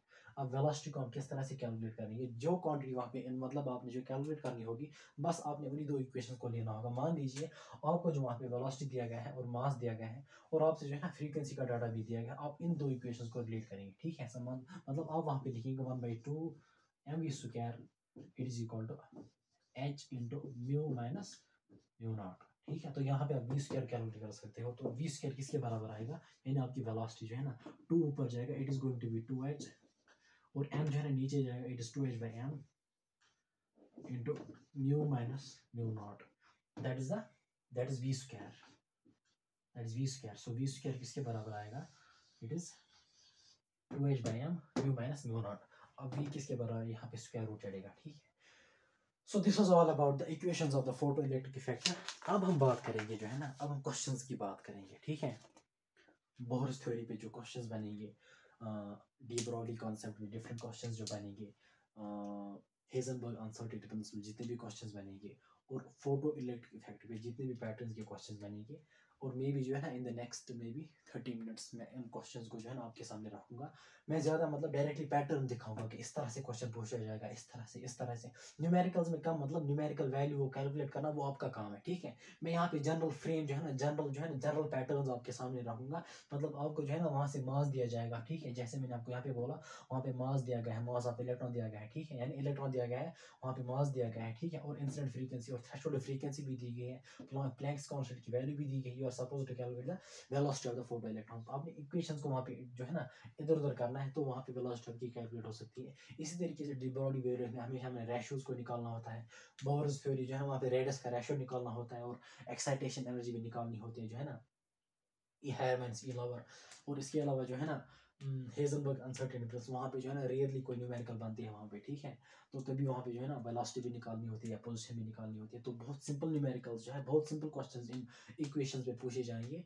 So this was all about this 4 concepts. अब जो है ना, अब in the next 30 minutes I will be talking about the different patterns of questions, ठीक है। अगर आप थक गए होगे इस टाइम, बिकॉज मुझे लग रहा है कि लेक्चर जो है ना 1 घंटा तो हो गया। अगर आप थक गए तो पहले जो है ना आप लिटिल बिट थोड़ा रेस्ट लो, 5-10 मिनट, ठीक है। उसके बाद फिर से जंप करो, बिकॉज अगर आपने इस टाइम को स्किप किया ना तो उसके बाद जो है ना, बिकॉज दिमाग से चीज़ें निकलती हैं, तो उसके मतलब कुछ टाइम के बाद अगर आपने इसको सीख किया और कल इस लेक्चर को देख लिया, तो आपको वहाँ पे मज़ा नहीं आएगा क्वेश्चंस में, ठीक है। अभी आपको ताज़ा है, ठीक है, ये सारा लेक्चर ताज़ा है, तो आप आधे घंटे में जो है ना हम जल्दी से इसके क्वेश्चंस को कर लेंगे, इस टॉपिक को कम्प्लीटली कंक्लूड करेंगे। और कल का जो जो नेक्स्ट टाइम लास्ट लेक्चर होगा, that will B for quantum numbers, the most important topic for this, theory based topic रहेगा वो। अब हम बात करेंगे फिलहाल जो है ना न्यूमेरिकल्स की, ठीक है। न्यूमेरिकल्स की बात करते हैं, इसको नोट करो जल्दी, मैं इसको रब करता हूँ।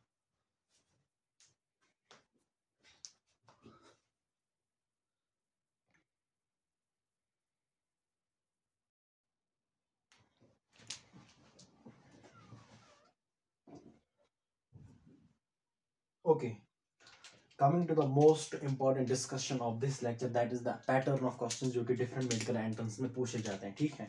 So let's start.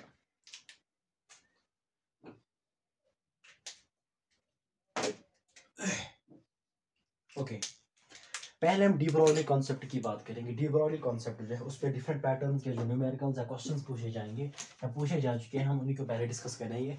Then after that I will be talking about the Bohr's theory. So पहले डी ब्रॉगली कॉन्सेप्ट, पैटर्न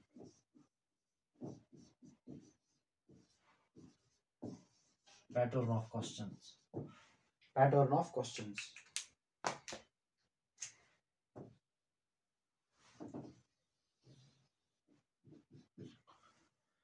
सबसे पहला जो पैटर्न, जो क्वेश्चन आपको पूछा जाएगा from the de Broglie concept, pattern of questions on de Broglie concept.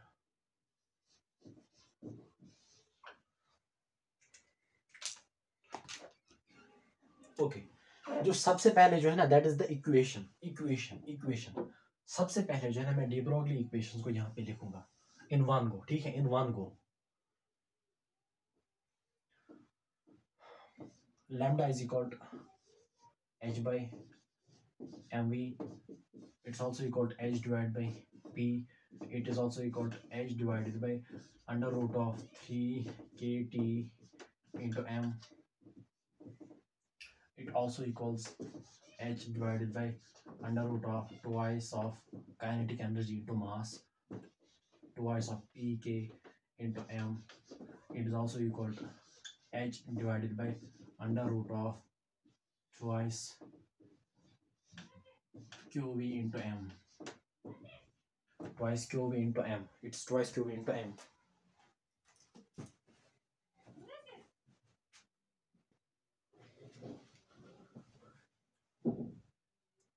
Okay, पहला question जो होगा आपसे पूछा जाएगा that is about the equation, ठीक है। कोई इक्वेशन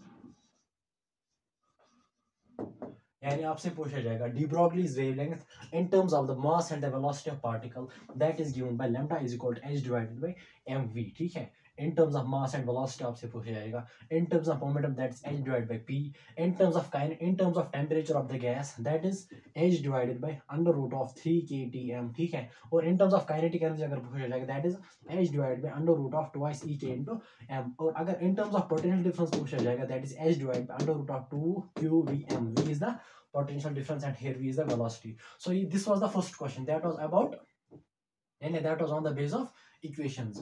और एक question जो है ना that is on the base of relation.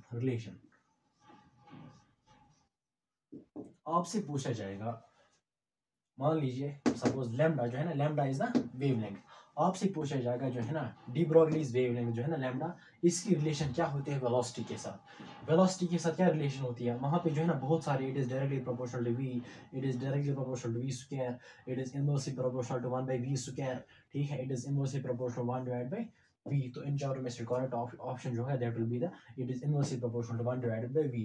इसी तरीके से मान लीजिए सपोज काइनेटिक एनर्जी की बात आएगी, आपसे वहां पूछा जाएगा जो है ना डी ब्रॉगलीज वेवलेंथ जो है ना what is the relationship of de Broglie's wavelength with the kinetic energy of particle. तो लैम्डा जो होगा वहां पे बहुत सारे units, lambda is directly proportional to E K, ठीक है, lambda is directly proportional to under root of E K, lambda जो है दैट इज डायरेक्टली प्रोपोर्शनल मान लीजिए 1 by e k, and your lambda is inversely proportional to 1 divided by under root of e k, ठीक है। तो here your it's your fourth option। तो आपने relation को याद रखना है, मतलब इक्वेशंस आर वेरी इंपॉर्टेंट। कभी डायरेक्टली पूछा जाएगा इक्वेशन, पूछी जाएगी कोई इक्वेशन, कभी रिलेशन पूछी जाएगी, ठीक है। This was about the equation and this was about the relation. ये कॉन्सेप्चुअल क्वेश्चंस जो है ना वहां पे बन जाएंगे हमारे कॉन्सेप्चुअल क्वेश्चंस।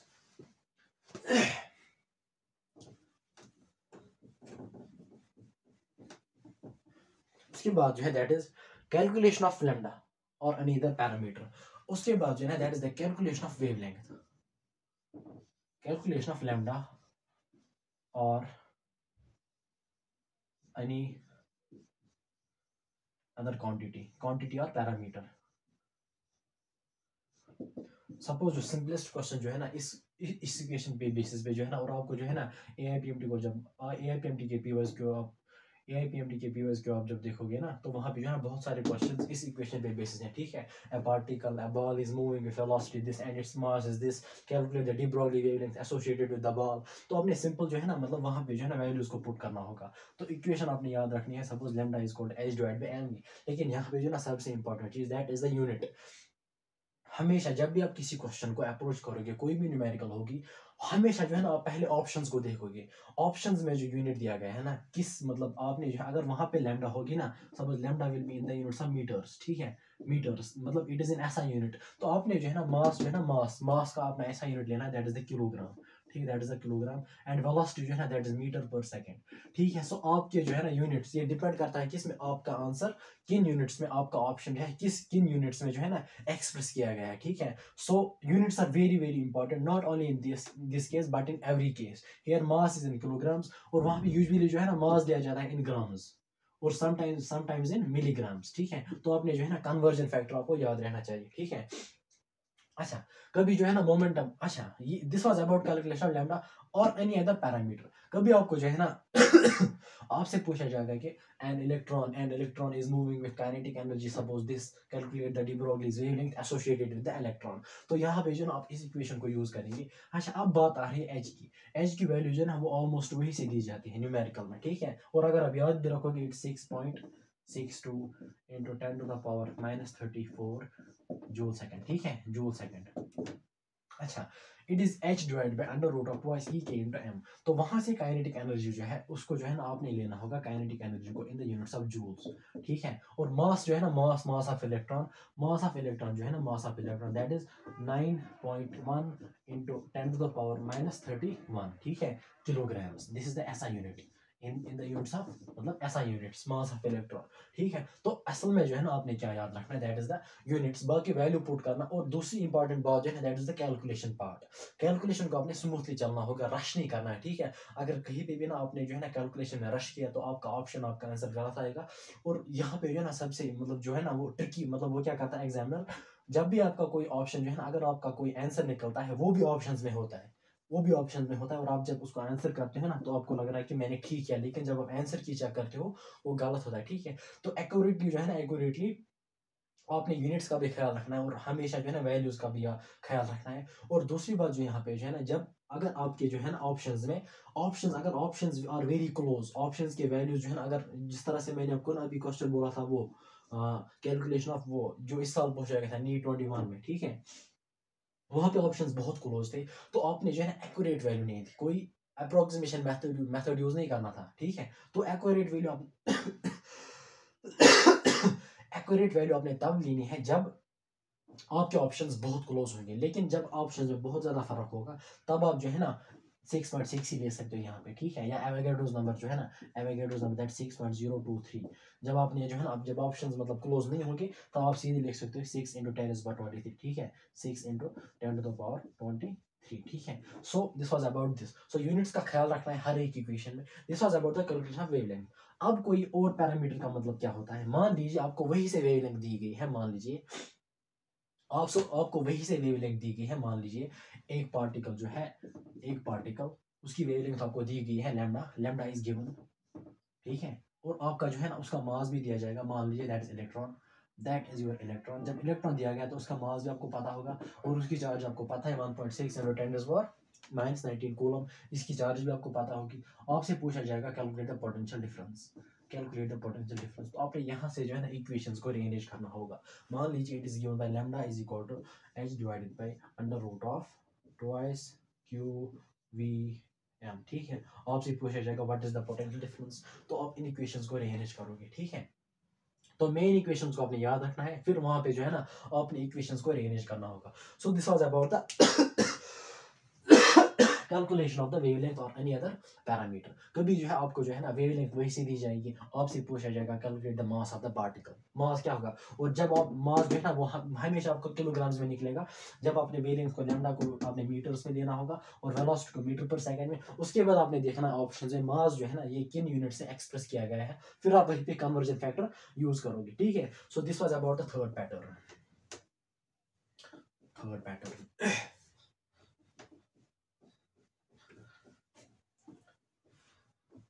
अच्छा, अब हम बात करेंगे और एक पैटर्न की, that is the calculation of ratio. Most common question जो पूछा जाएगा आपको, that is the ratio, calculation of ratio, calculation of ratio, ratio of wavelength, यानी वेवलेंथ का रेशियो निकालना होगा, और एनी अदर पैरामीटर, और एनी अदर पैरामीटर, ठीक है, पैरामीटर या any other quantity, any other parameter quantity. मान लीजिए अगर ये वाले एक्सप्रेशन जो है ना आपको वहां से, मान लीजिए दो पार्टिकल्स जो है, दो particle, it's particle A and particle B, ठीक है। Both particles are moving. Suppose मान लीजिए इसकी वेलोसिटी जो है, मैं आपके सामने डाटा रख रहा हूँ, ठीक है। बाकी क्वेश्चन की इंटरप्रिटेशन आपने खुद अंडरस्टूड करनी होगी। मान लीजिए आपके पास एक पार्टिकल ए है और पार्टिकल बी है, इसका मास मान लीजिए दैट इज m है, और इसका मास जो है ना दैट इज, मान लीजिए दैट इज 4m, यानी मास ऑफ पार्टिकल बी जो है ना that is 4 times mass of particle A। अच्छा, it's moving with, मान लीजिए it's moving with velocity v and it's moving with velocity, मान लीजिए it's v/2, कुछ भी दिया जाएगा। मैं यहाँ पे जनरल में ले रहा हूँ, जनरल में। तो आपसे पूछा जाएगा the ratio of the wavelengths will be, तो आपको पता होनी चाहिए रिलेशन। सो लैम्डा जो है, lambda is inversely proportional to the product of your mass and velocity, ठीक है। तो अगर आप यहाँ पे रेशियो को कैलकुलेट करोगे, यहाँ पे अगर आप इस इक्वेशन में, इस क्वेश्चन में जो है आप रेशियो को कैलकुलेट करोगे, तो आपने क्या करना होगा, मतलब सिंपल सी बात है, आप लेंगे lambda A divided by lambda B, it equals lambda A divided by lambda B. क्योंकि इनवर्स रिलेटेड है तो ये लैम्डा बी का जो है ना ये ऊपर आएगा, it will be the mass of B into velocity of particle B divided by mass of particle A and velocity of particle A. तो लैम्डा ए जो है, lambda is inversely proportional to mass and velocity, lambda A will be inversely proportional to product of mass and velocity. यहाँ पे जो है ना lambda is inversely proportional to in mass product of mass and velocity. अब यहाँ पे अपने values को पुट करना होगा, that is the most simplest part, that is the most easiest part, ठीक है। पहले क्वेश्चंस को अंडरस्टूड करना होगा, और हमेशा जो है ना इनवर्सली रिलेटेड होगा तो इक्वेशंस को जो है ना यहाँ पे आपने यहाँ पे राइट साइड में रेसिप्रोकल लेना होता है, ठीक है। जब डायरेक्टली होगा तो वो डायरेक्टली आएगा, जब इनवर्सली तो इनवर्सली लेना है, मतलब यहाँ पे बिल्कुल जो है ना आपने ख्याल रखना होगा। So mass of particle be, mass of particle B, it is 4m, it's 4m multiply by VB, velocity of VB, it's V divided by 2, तो मैं यहाँ पे लूंगा V divided by 2, ठीक है। अच्छा, उसके बाद जो है ना मैंने डायरेक्टली इसको नीचे लिया, डिवाइडेड बाय, अच्छा उसके बाद क्या है, that is the mass of A, mass of particle ए जो है ना that is m into its velocity is v, ठीक है। इट्स वेलोसिटी इज v और v गया, m और m गया, 2 1s are 2 2s are, so your lambda a is to lambda b जो है ना that is 2 divided by 1, that is 2 is to 1, ठीक है, तो इस तरह से जो है ना अपने क्वेश्चन को सॉल्व करना होगा आसानी के साथ। अच्छा, this was about this question. अब कोई भी क्वेश्चन पूछा जाएगा, suppose the ratio of the two kinetic energies, suppose आप वहां से काइनेटिक एनर्जीज का रेशियो दिया जाएगा फॉर इलेक्ट्रॉन, तो आपने लेना होगा लैम्डा जो है ना, lambda will be inversely proportional to the under root of kinetic energy, क्योंकि मास जो है ना, क्योंकि इलेक्ट्रॉन अगर है तो मास सेम होगा इन बोथ द केसेस, और रेशियो में अगर जब क्वांटिटी सेम होते हैं तो उनका जो है ना वो कैंसिल आउट होता है, लाइक एच कैंसिल होता है, एच कैंसिल होता है, ठीक है, हर केस में। अच्छा, उसके बाद जो है ना कभी कभी क्या होता है, मान लीजिए कभी कभी क्या होता है, आपको जो है, मान लीजिए मैं इस इक्वेशन को लेता हूँ, lambda is equal to H divide by under root of 2s Q V M. इसको जल्दी पॉज करके नोट करो जल्दी।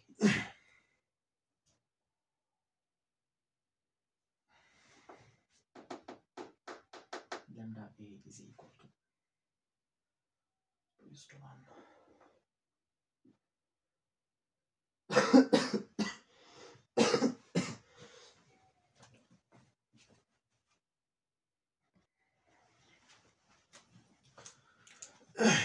ओके, अब कभी कभार क्या होता है, this was about the calculation of the ratio of the wavelengths. अब हम बात करेंगे एनी अदर पैरामीटर। आपसे पूछा जाएगा, suppose calculate the ratio of potential differences for two particles. मान लीजिए इट्स, आपको नहीं कैलकुलेट करना है V A divide by V V, V जो है ना यहाँ पे it's the potential difference, it's sorry of velocity, और आपको जो वहाँ से जो है ना रेशियो ऑफ वेवलेंथ्स यानी लैम्डा ए और लैम्डा बी जो है आपको वहाँ से दिया गया है, ठीक है, for a given particle, for a given particle या for a given electron. Electron के लिए आपको जो है ratio of wavelengths is given, या आप रेशियो नहीं दिया गया है, आप वहाँ से पूछा जाएगा कि लैम्डा ए जो है, रिलेशन दी गई है, lambda A is 4 times your lambda B, lambda A is 4 times your lambda B, it means के रेशियो दिए गए हैं। सपोज लैम्डा बी को आप यहाँ पे लाएंगे, lambda A divided by lambda B जो है ना दैट इज 4। सो आपको जो है ना रेशियो दिया जाएगा या रिलेशन दी जाएगी, आपसे पूछा जाएगा calculate the ratio of the potential differences, calculate the ratio of the kinetic energies, कोई भी क्वांटिटी आपसे पूछी जाएगी अदर देन वेवलेंथ्स, ठीक है। तो बिल्कुल आपने इक्वेशंस को इधर उधर करना है। तो आपके जो है ना यहाँ पे जो है ना these are about the questions regarding de Broglie concept. अच्छा, और कोई क्वेश्चन? और एक क्वेश्चन जो है मुझे नहीं लग रहा है कि इन 4 पैटर्न्स के अलावा कोई और क्वेश्चन पूछा जाएगा, मतलब इन इक्वेशंस पे कोई और क्वेश्चन पूछा जाएगा इन योर एग्जामिनेशन। सो अच्छा, और एक जो है ना कॉन्सेप्चुअल क्वेश्चन आप याद रखेंगे, conceptual question that is your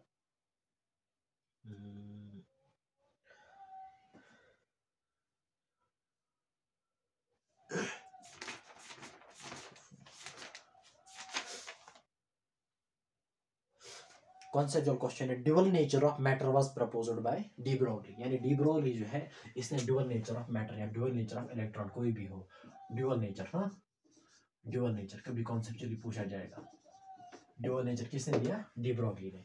अच्छा, अब मैं आपके सामने 2 न्यूमेरिकल्स रखूंगा and we will move on to the Heisenberg's uncertainty principle. इसको जो है ना आपने नोट किया होगा।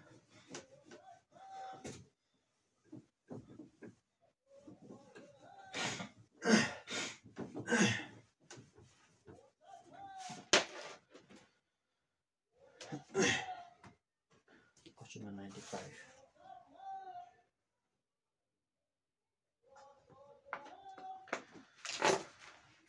आप जरा इस क्वेश्चन को नोट कीजिए। If the de Broglie wavelength of A particle, if the de Broglie wavelength of a particle of mass m is 100 times its velocity, if the de Broglie wavelength of a particle of mass m is 100 times its velocity, then its value in terms of its mass m and Planck's constant h is, ठीक है, ये question आप note कीजिएगा। If the de Broglie wavelength of particle of mass m is 100 times its velocity, then its value, its means यहाँ पे its क्या refer कर रहा है?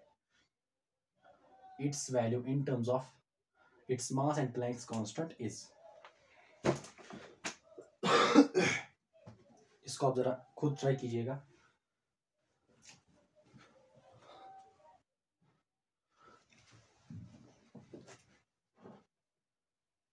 ओके, पॉज करके पहले इस क्वेश्चन को आप देख लीजिएगा 1 मिनट के लिए जल्दी।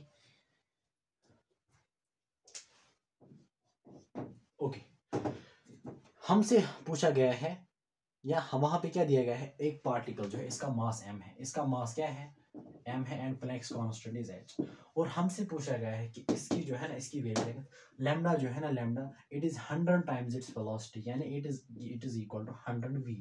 तो उसके बाद जो है ना हमसे क्या पूछा जा रहा है कैलकुलेट करने के लिए, कैलकुलेट, अच्छा, then its value in terms of its mass and velocity. Its value मतलब हमसे पूछा जा रहा है कि calculate the lambda in terms of mass and your Planck's constant. हमसे पूछा जा रहा है कि कैलकुलेट इट्स वेवलेंथ, यानी its value, it's refers to your wavelength. तो जो है ना सिंपलेस्ट क्वेश्चन है, आपको पता ही होगा, एच जो है ना, H is given by, sorry, lambda, यानी de de Broglie's wavelength in terms of mass and velocity. यहाँ पे वेलोसिटी की बात आएगी तो यहाँ पे हमने वही इक्वेशन यूज करनी है, lambda is equal to H divided by M into V, ठीक है, m इंटू वी। हमने लैम्डा का वैल्यू कैलकुलेट करना है in terms of h and m, तो v को यहाँ पे हमने एलिमिनेट करना है। तो v किस तरह से एलिमिनेट होगा, हमको यहाँ से जो है ना वही से दिया गया है v, lambda is equal to 100v, so v यहाँ से किसके बराबर होगा, v will be equal to lambda divided by 100, v is equal to lambda divided by 100। तो यहाँ पे जो है ना v के बदले हम क्या लिखेंगे, lambda divided by 100, so lambda equals, यानी it equals h divided by m into v, v is called lambda divided by 100, lambda 100 जो है ना ऊपर जाएगा into 100। अच्छा, उसके बाद जो है ना, सो आपका लैम्डा किसके बराबर आएगा, lambda is equal to 100h divided by m into lambda. ये वाला लैम्डा जो है ना ये ऊपर जाएगा, so it becomes lambda square equals 100h divided by m। अब स्क्वायर को जो है ना यहाँ दे जाएंगे, योर लैम्डा इक्वल्स, जब स्क्वायर यहाँ आएगा ना, यहाँ पे रूट चढ़ जाएगा, it will be your 100h divided by m it's square root. 100 का स्क्वायर रूट क्या है, दैट इज 10, 10 टेंस आर 100, तो 100 जो है ना बाहर आएगा, so it equals 10 into h by m। ये इज योर आंसर, ठीक है, इसको आप चेक कर सकते हो। सो जो है ना हमने जो यहाँ पे वेवलेंथ को एक्सप्रेस किया इन terms of m and h, in terms of h and m या m एंड h। तो इसको जो है ना पॉज करके नोट करो जल्दी, उसके बाद हम दूसरा क्वेश्चन लेंगे। ओके,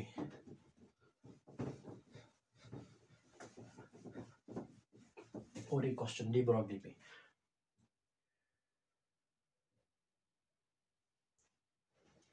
हमारे पास जो है ना, हमारे पास हमें ड्यूटेरियम यानी हाइड्रोजन का दूसरा isotope that is deuterium H12 that is deuterium, हमें जो है ना ड्यूटेरियम दिया गया है, और अल्फा पार्टिकल, आपको पता ही होगा कि अल्फा पार्टिकल जो होता है ना, that is your helium nucleus, ठीक है, इट्स 2 4 हीलियम न्यूक्लियस जो है ना, मतलब दिस इज योर अल्फा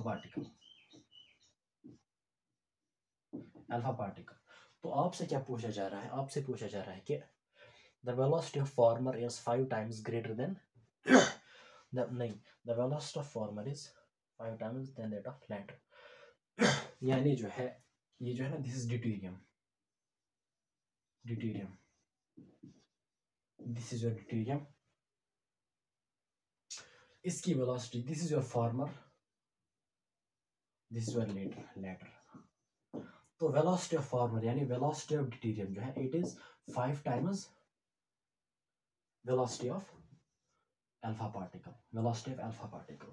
तो आपने क्या कैलकुलेट करना है, देखो आपको वेलोसिटी दी गई है वहां से, और आपने यहाँ पे क्या कैलकुलेट करना है, you have to calculate the ratio of the lambda, यानी आपने जो है लैम्डा ऑफ ड्यूटेरियम निकालना है divided by lambda of alpha particle. तो आपको जो है ना यहाँ से वेलोसिटी दी गई है, और यहाँ से जो है ना, यहाँ से आपको मास दिया गया है, ठीक है, योर मास नंबर और मास। तो आपने क्या करना है, आपने कौन सी इक्वेशन को यहाँ पे यूज करना है, आपने इस इक्वेशन को यूज करना है, lambda is equal to h divided by m into v, ठीक है। सो लैम्डा d यानी deuterium divided by lambda alpha particle किसके बराबर होगा, it will be equal to, it's inversely related, तो लैम्डा जो है ना, लैम्डा यहाँ पे ऊपर जाएगा, इसकी जो है ना mass into velocity, so it will be the mass of alpha particle into velocity of alpha particle divided by mass of deuterium into velocity of deuterium। तो आपको यहाँ से जो है lambda is inversely proportional to this, अब आपने values को put करना होगा, mass of alpha particle that is 4 divided by mass of जो है ना deuterium that's 2 into velocity of alpha particle किसके बराबर है, अच्छा यहाँ पे जो है ना, यहाँ पे दिया गया है velocity of alpha particle divide by velocity of deuterium. तो अगर हम यहाँ पे निकालेंगे रेशियो जो है ना velocity of alpha particle divided by velocity of deuterium, ये किसके बराबर आएगा? ड्यूटेरियम को, वेलोसिटी ऑफ ड्यूटेरियम को अपने यहाँ लेना है तो 5 नीचे आएगा, it comes out to be 1 divide by 5।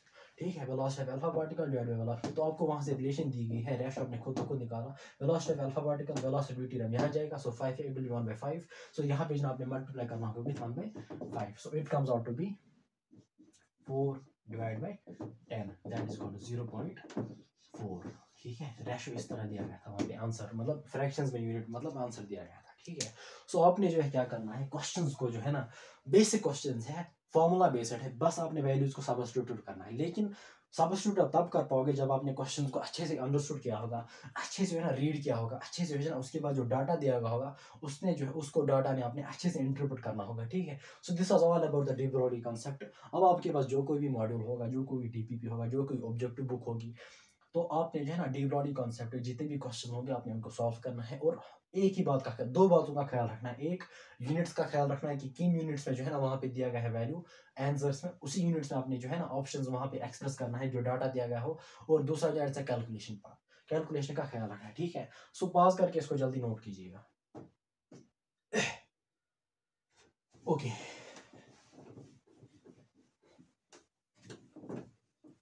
अब हम बात करेंगे थोड़ी सी हेजनबर्ग्स अनसर्टेनिटी प्रिंसिपल की। हेजनबर्ग अनसर्टेनिटी प्रिंसिपल, उसमें जो है ना ज़्यादा क्वेश्चंस नहीं मतलब दिए गए हैं वहाँ पे, कोई डाइवर्सिटी वहाँ नहीं है। It is problems pattern of question HUP।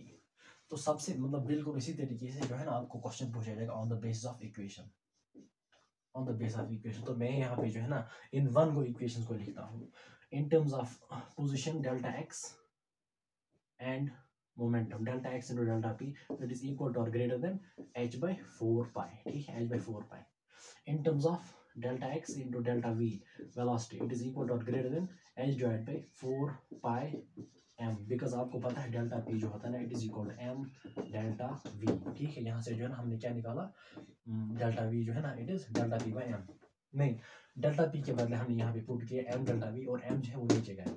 उसके बाद जो है that is the energy into time, delta E into delta T it is equal to H divided by 4 pi।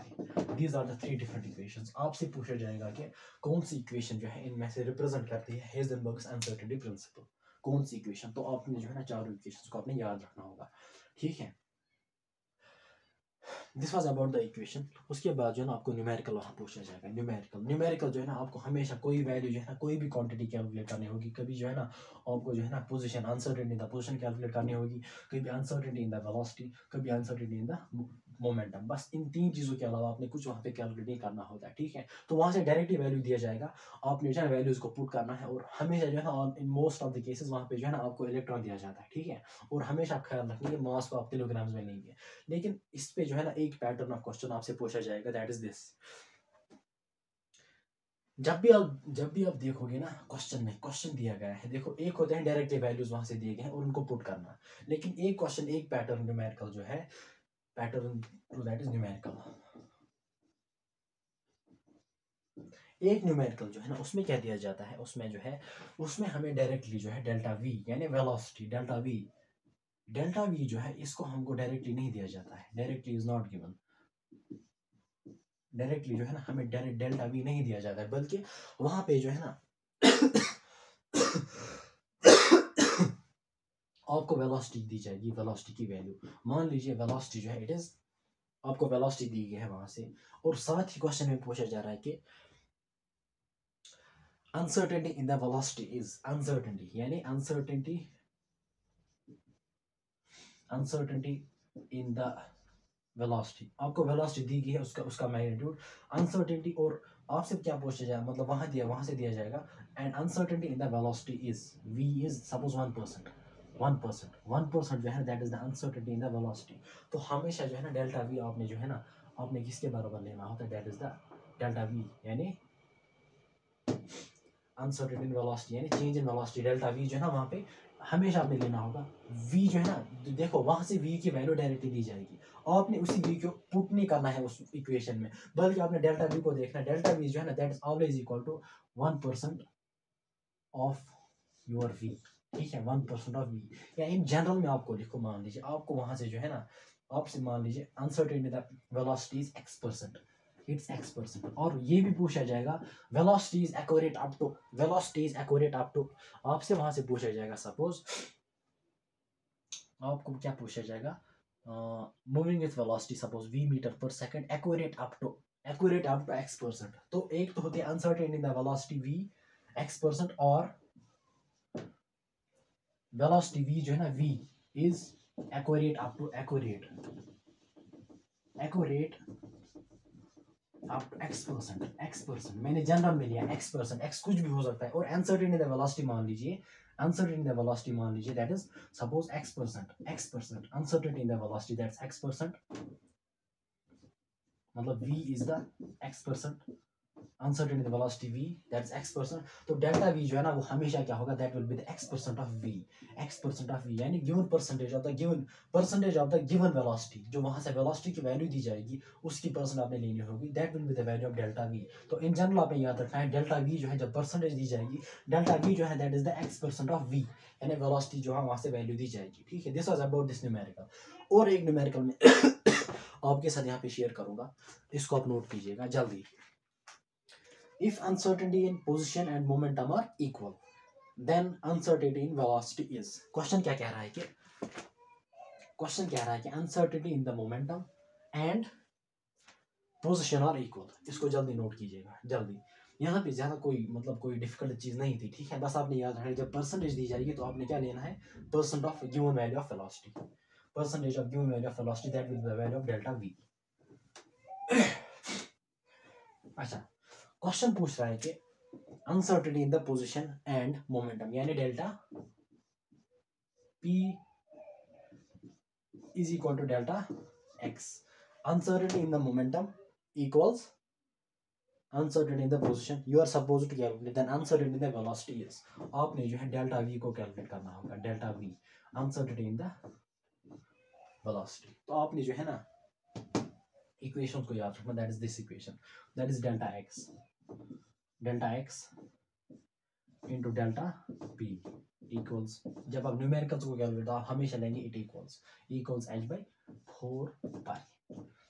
4 पाई। अच्छा,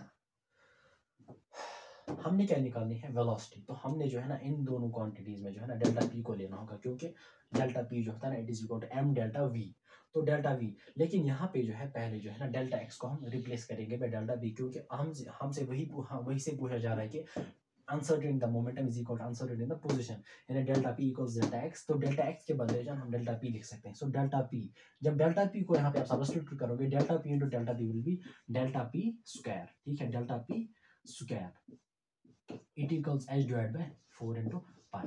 लेकिन आपको पता है डेल्टा p किसके बराबर है, डेल्टा p जो है your delta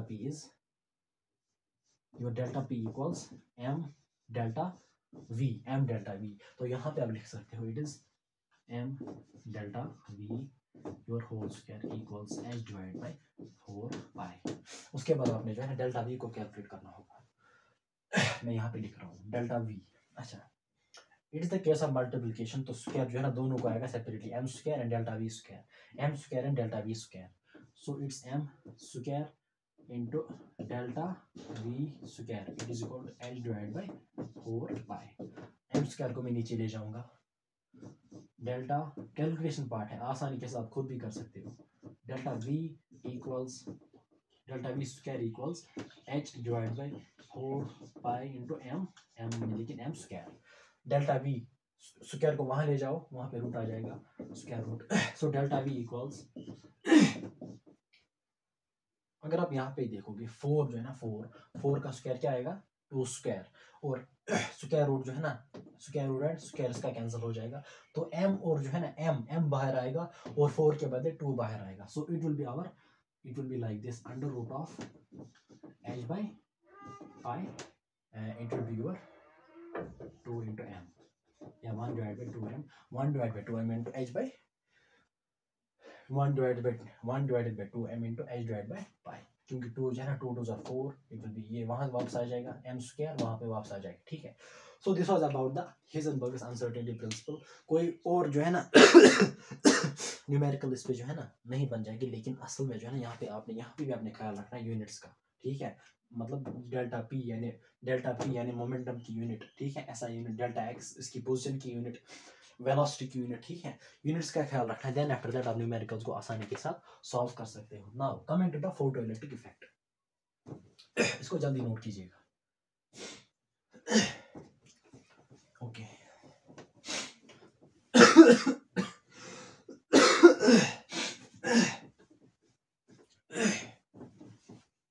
photo electric effect, it's a photo electric effect. Now photo electric effect, इस पे भी जो है ना ज़्यादा क्वेश्चंस नहीं पूछे जाते हैं। फोटो इलेक्ट्रिक इफेक्ट, सबसे पहले जो है मैं यहाँ पे इक्वेशंस को लूँगा, या मैं जो पहले ना आपके सामने कॉन्सेप्चुअल क्वेश्चंस को रखूँगा। कॉन्सेप्चुअल क्वेश्चन, ठीक है, conceptual question.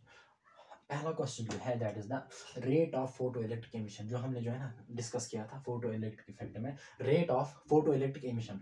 Rate of photo electric emission जो है that is directly proportional to the intensity, ठीक है। तो क्वेश्चन पूछा जाएगा, अगर इंटेंसिटी को आप इंक्रीज करोगे 4 times, your rate of photo electric emission और your number of photo electrons और your amount of photo electric current, because current किस वजह से होती है, that is the motion of electrons. जब फोटो इलेक्ट्रॉन्स मूव करेंगे, ठीक है, उनकी वजह से क्या आएगा, करंट आएगा। So amount of photo electric current और number of photo electrons that is directly proportional to intensity. तो पहला जो है ना that will be the on the base of intensity, intensity. उसके बाद जो है ना दैट इज द वेलोसिटी और kinetic energy of photo electrons और इजेक्टेड इलेक्ट्रॉन्स, उनकी रिलेशन जो है, यानी काइनेटिक एनर्जी और is directly proportional to intensity. उसके बाद जो है ना that is the kinetic energy और योर वेलोसिटी। यहाँ पे रेट की जगह जो है ना 3 चीज आप लिख लेना, it is your rate of photoelectric emission, it is the number of photoelectron, or it is the amount of IP यानी photoelectric current, photoelectric current RIN, ठीक है, RNI या RIN, it is directly proportional to intensity, while your kinetic energy and your velocity जो है that is directly proportional to your frequency, ठीक है, और I can say inversely proportional to the wavelength। लेकिन in most of the cases आपको जो है ना frequency के साथ डील करना होगा वहाँ पे, तो frequency के साथ जो है that is the direct relation, ठीक है, that is your directly proportional। मतलब डायरेक्ट रिलेशन का मतलब फ्रीक्वेंसी इंक्रीज होगी, काइनेटिक एनर्जी और वेलोसिटी जो है वो भी इंक्रीज होगी। अगर इंटेंसिटी अगर, अच्छा अब जो है और एक क्वेश्चन, अब फ्रीक्वेंसी को चेंज कर रहे हो, what will happen with the rate और नंबर ऑफ फोटो इलेक्ट्रॉन्स और द फोटोइलेक्ट्रिक करंट। इंटेंसिटी को आप चेंज कर रहे हो, what will happen with this, इनके साथ कुछ नहीं होगा, बिकॉज यहाँ पे जो है ना rate they are independent of rate is independent of intensity, rate is independent of frequency. और इस केस में जो है अगर आप इंटेंसिटी को इंक्रीज कर रहे हो या डिक्रीज कर रहे हो, what will happen with the kinetic energy और द वेलोसिटी, उनके साथ भी कुछ नहीं होगा, बिकॉज योर काइनेटिक एनर्जी जो है ना that is independent of intensity, ठीक है। These were the conceptual questions. उसके बाद जो है ना कॉन्सेप्चुअल क्वेश्चन एक पूछा जाएगा, that is the minimum energy required to cause the ejection of electrons, that energy is called threshold energy, threshold energy. और अगर फ्रीक्वेंसी होगी that's called as threshold frequency, और अगर मेटल होंगे तो हम उसमें लेंगे work function of the metal, और in some case it is the its for ionization energy, ठीक है। और आपसे और एक कॉन्सेप्चुअल क्वेश्चन पूछा जाएगा, that is the among the given group of elements, कौन कौन से एलिमेंट्स जो है ना मतलब दे आर मोर मतलब देश मतलब उनमें जो है ना ज्यादा प्रोबेबिलिटी है किनकी, मतलब they can show photo electric effect, ठीक है, that is the alkali metals, alkali metal ज्यादा है, ठीक है, क्योंकि उनकी आयोनाइजेशन एनर्जी बहुत कम होती है, ठीक है, स्पेशली सीजियम की जो नीचे होगा। अच्छा, these were the conceptual question. अब इसमें न्यूमेरिकल किस तरह से पूछे जाएंगे, on the basis of equations, numerical, ठीक है, इट्स अ न्यूमेरिकल में आपने जो है ना आपको पता है वो equation of photo electric effect, that's your kinetic energy है ना, kinetic energy that equals h into mu minus mu naught, that is also equal to h into 1 divided by lambda minus 1 divided by lambda naught, it's minus here। अच्छा, kinetic energy that's also equal to E V naught, V naught is the stopping potential। अच्छा, और कोई equation, और kinetic energy खुद किसके बराबर होती है, दैट इक्वल्स 1/2 mv स्क्वायर। तो कभी जो है ना वहां से mu naught is the incident frequency, mu naught नहीं, mu is the incident frequency and mu naught is the threshold frequency. आपको जो है ना थ्रेशोल्ड फ्रीक्वेंसी और इंसिडेंट फ्रीक्वेंसी भी दी जाएगी। आपसे पूछा जाएगा कैलकुलेट द काइनेटिक एनर्जी, या आपसे पूछा जाएगा कैलकुलेट द वेलोसिटी। जब वेलोसिटी की बात आएगी आपने 2 को ऊपर लेना है, m को नीचे, एंड स्क्वायर को वहाँ ले जाना है, वहाँ पे रूट आ जाएगा। तो यहाँ पर भी जो है ना डायरेक्टली आपको value based substitution based numerical पूछी जाएगी। आपने बस कैलकुलेशन पार्ट का ख्याल रखना है यहाँ पे, ताकि आपका आंसर जो है ना वो एक्यूरेट अच्छा आ जाए, मतलब बिल्कुल परफेक्ट आ जाए, ठीक आ जाए। अच्छा, और एक क्वेश्चन जो है ना यहाँ पे आपसे पूछा जाएगा, सपोज आपको जो है ना आपको काइनेटिक एनर्जी वही से दी गई है, kinetic energy is given and your mu, यानी म्यू क्या है, that is the incident frequency, ये भी आपको वहीं से दी गई है। आपसे पूछा जा रहा है कि calculate the work function of the metal, calculate the work function. आपको पता ही होगा जो है, आपको पता ही होगा ई के, यानी ई के जो है, E K kinetic it is H nu minus H nu not.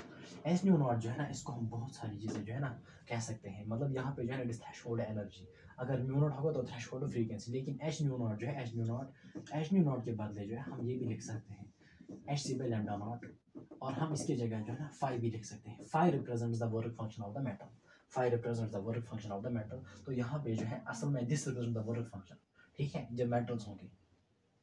तो आपने क्या करना है, काइनेटिक एनर्जी जो है आपसे क्या पूछा जा रहा है, calculate the work function of the metal. तो यहाँ पे सिंपल सी बात है, this is the work function of the metal, work function of the metal, ठीक है, work function of the metal. तो आपने क्या करना होगा, सिंपल, इसको जो है ना यहाँ ले जाना है, इसको यहाँ ले जाना है, मतलब इसको रीअरेंज करना है। सपोज वर्क फंक्शन मान लीजिए that is H nu naught को मैंने यहाँ ला, it's minus, it becomes plus, और काइनेटिक एनर्जी को मैंने यहाँ लिया, that is H nu minus, kinetic energy minus होगी because it's plus, here it's E K. Kinetic energy भी दी गई थी, फ्रीक्वेंसी भी दी गई थी, प्लैंक्स कांस्टेंट की वैल्यू भी दी जाएगी। आपको जो है ना work function of the metal calculate करना होगा। और एक न्यूमेरिकल, आपको जो है ना थ्रेशोल्ड फ्रीक्वेंसी दी गई है, वहां से सिंपलेस्ट न्यूमेरिकल आपको जो है थ्रेशोल्ड फ्रीक्वेंसी म्यू नॉट जो है ना आपको वही से दी गई है, और थ्रेशोल्ड वेवलेंथ लैम्डा नॉट आपको जो है ना वही से, in most of the cases ये दिया जाएगा। You are supposed to calculate the work function of the metal, work function of the metal. आपको ये इक्वेशन जो है ना, this equation is very very important, यानी H mu naught is equal to H C by lambda naught is equal to phi, यानी work function, these are the, मतलब ये relation आपने याद रखनी है। तो आपको जो है ना, आपको क्या जाएगा है म्यू नॉट, तो आपको पता होना चाहिए एच म्यू नॉट जो है, h mu naught it equals phi. तो फ्रीक्वेंसी की थ्रेशोल्ड फ्रीक्वेंसी वही से दी गई है, इसको मल्टीप्लाई करो, आपको क्या निकलेगा, work function of the metal. These were the numericals जो आपको जो है ना फोटो इलेक्ट्रिक इफेक्ट के पूछे जाते हैं। और जो है अब इसके अलावा जो डिफरेंट पैटर्न्स होंगे उनको आपने फिजिक्स में देखा होगा, या अभी नहीं, मतलब वहाँ पे आप जब आप डुअल नेचर ऑफ मैटर को पढ़ोगे तो वहाँ पे आपके सामने जो है ना बहुत सारी न्यूमेरिकल्स आएंगी on the base of photo electric effect, ठीक है। और यहाँ पे जो है ना और एक conceptual question, that is the on the base of condition. Threshold जो है ना, यानी इंसिडेंट एनर्जी है, it must be greater than threshold energy, और incident frequency it must be greater than threshold frequency, ठीक है। बस ये रिलेशन आपने याद रखनी है। अच्छा, और एक क्वेश्चन, एक लास्ट क्वेश्चन स्टॉपिंग पोटेंशियल पे पूछा जाएगा। स्टॉपिंग पोटेंशियल, मान लीजिए आपको वहां से स्टॉपिंग पोटेंशियल दिया गया है, ठीक है, an electron has been accelerated, या अब कुछ भी हो, स्टॉपिंग पोटेंशियल जो है ना वी, मान लीजिए स्टॉपिंग पोटेंशियल आपको वहां से दिया गया है 5 वोल्ट्स, ठीक है, स्टॉपिंग पोटेंशियल। आपसे पूछा जा रहा है कि calculate the kinetic energy, calculate the kinetic energy. तो आपने जो है ना यहाँ पे बहुत सारे स्टूडेंट्स को डाउट होता है कि इसको किस तरह से करें। आपको पता होना चाहिए कि काइनेटिक एनर्जी जो है ना ये किस किस के बराबर होती है, it is also equal to E V naught, it is also equal to E V naught. So E K जो है, ई के इट इज ऑल्सो, आपने यहाँ पे कैलकुलेट करनी है, पर आपको पता ही होगा कि काइनेटिक एनर्जी जो है ना it is equal to E V naught. तो ये जो स्टॉपिंग पोटेंशियल जो है ना वी नॉट, ये किसके बराबर है, इट्स 5 वोल्ट। तो आपने वहां पे सिंपल से लिखना है काइनेटिक एनर्जी जो है that's equal to E into v naught किसके बराबर है, दैट्स 5 वोल्ट। तो आपका आंसर जो होता है ना that will be the 5, it's E V, it is electron volt. आपका आंसर जो होगा वो इलेक्ट्रॉन वोल्ट्स में होगा। तो यहाँ भी बिल्कुल सिंपलेस्ट क्वेश्चन है, कंफ्यूजन जो है ना बिल्कुल नहीं होना चाहिए। कितना ही पोटेंशियल जो है ना, कितना ही स्टॉपिंग पोटेंशियल क्यों ना दिया हो, आपने हमेशा जो है ना आपका आंसर आएगा in electron volts. So these were the different patterns of questions जो आपको जो है ना पूछे जाएंगे on the base of photo electric factor. ज़्यादा कोई डिफिकल्ट न्यूमेरिकल नहीं पूछी जाएगी। तो आपने क्या करना है, अब आपके पास जो मॉड्यूल होगा, जो आपके पास डीपीपीज होंगे, या जो आपके पास ऑब्जेक्टिव बुक होगी जो है ना, आपने उसको देख लेना है अच्छे से। देन आफ्टर दैट आपको जो है ना अच्छे से होल्ड आ जाएगा और दीज कॉन्सेप्ट्स। अब हम लास्ट कॉन्सेप्ट की बात करेंगे, that is the de Broglie's, that is the Bohr's theory और डिफरेंट इक्वेशंस जो है उन पे हम डिफरेंट न्यूमेरिकल्स यहाँ पे देखेंगे। उसके बाद जो है ना ये आज का लेक्चर कंक्लूड हो जाएगा and in the next lecture I will talking about the quantum numbers. पहले जो है ना आप इसको पास करके नोट कीजिएगा जल्दी। ओके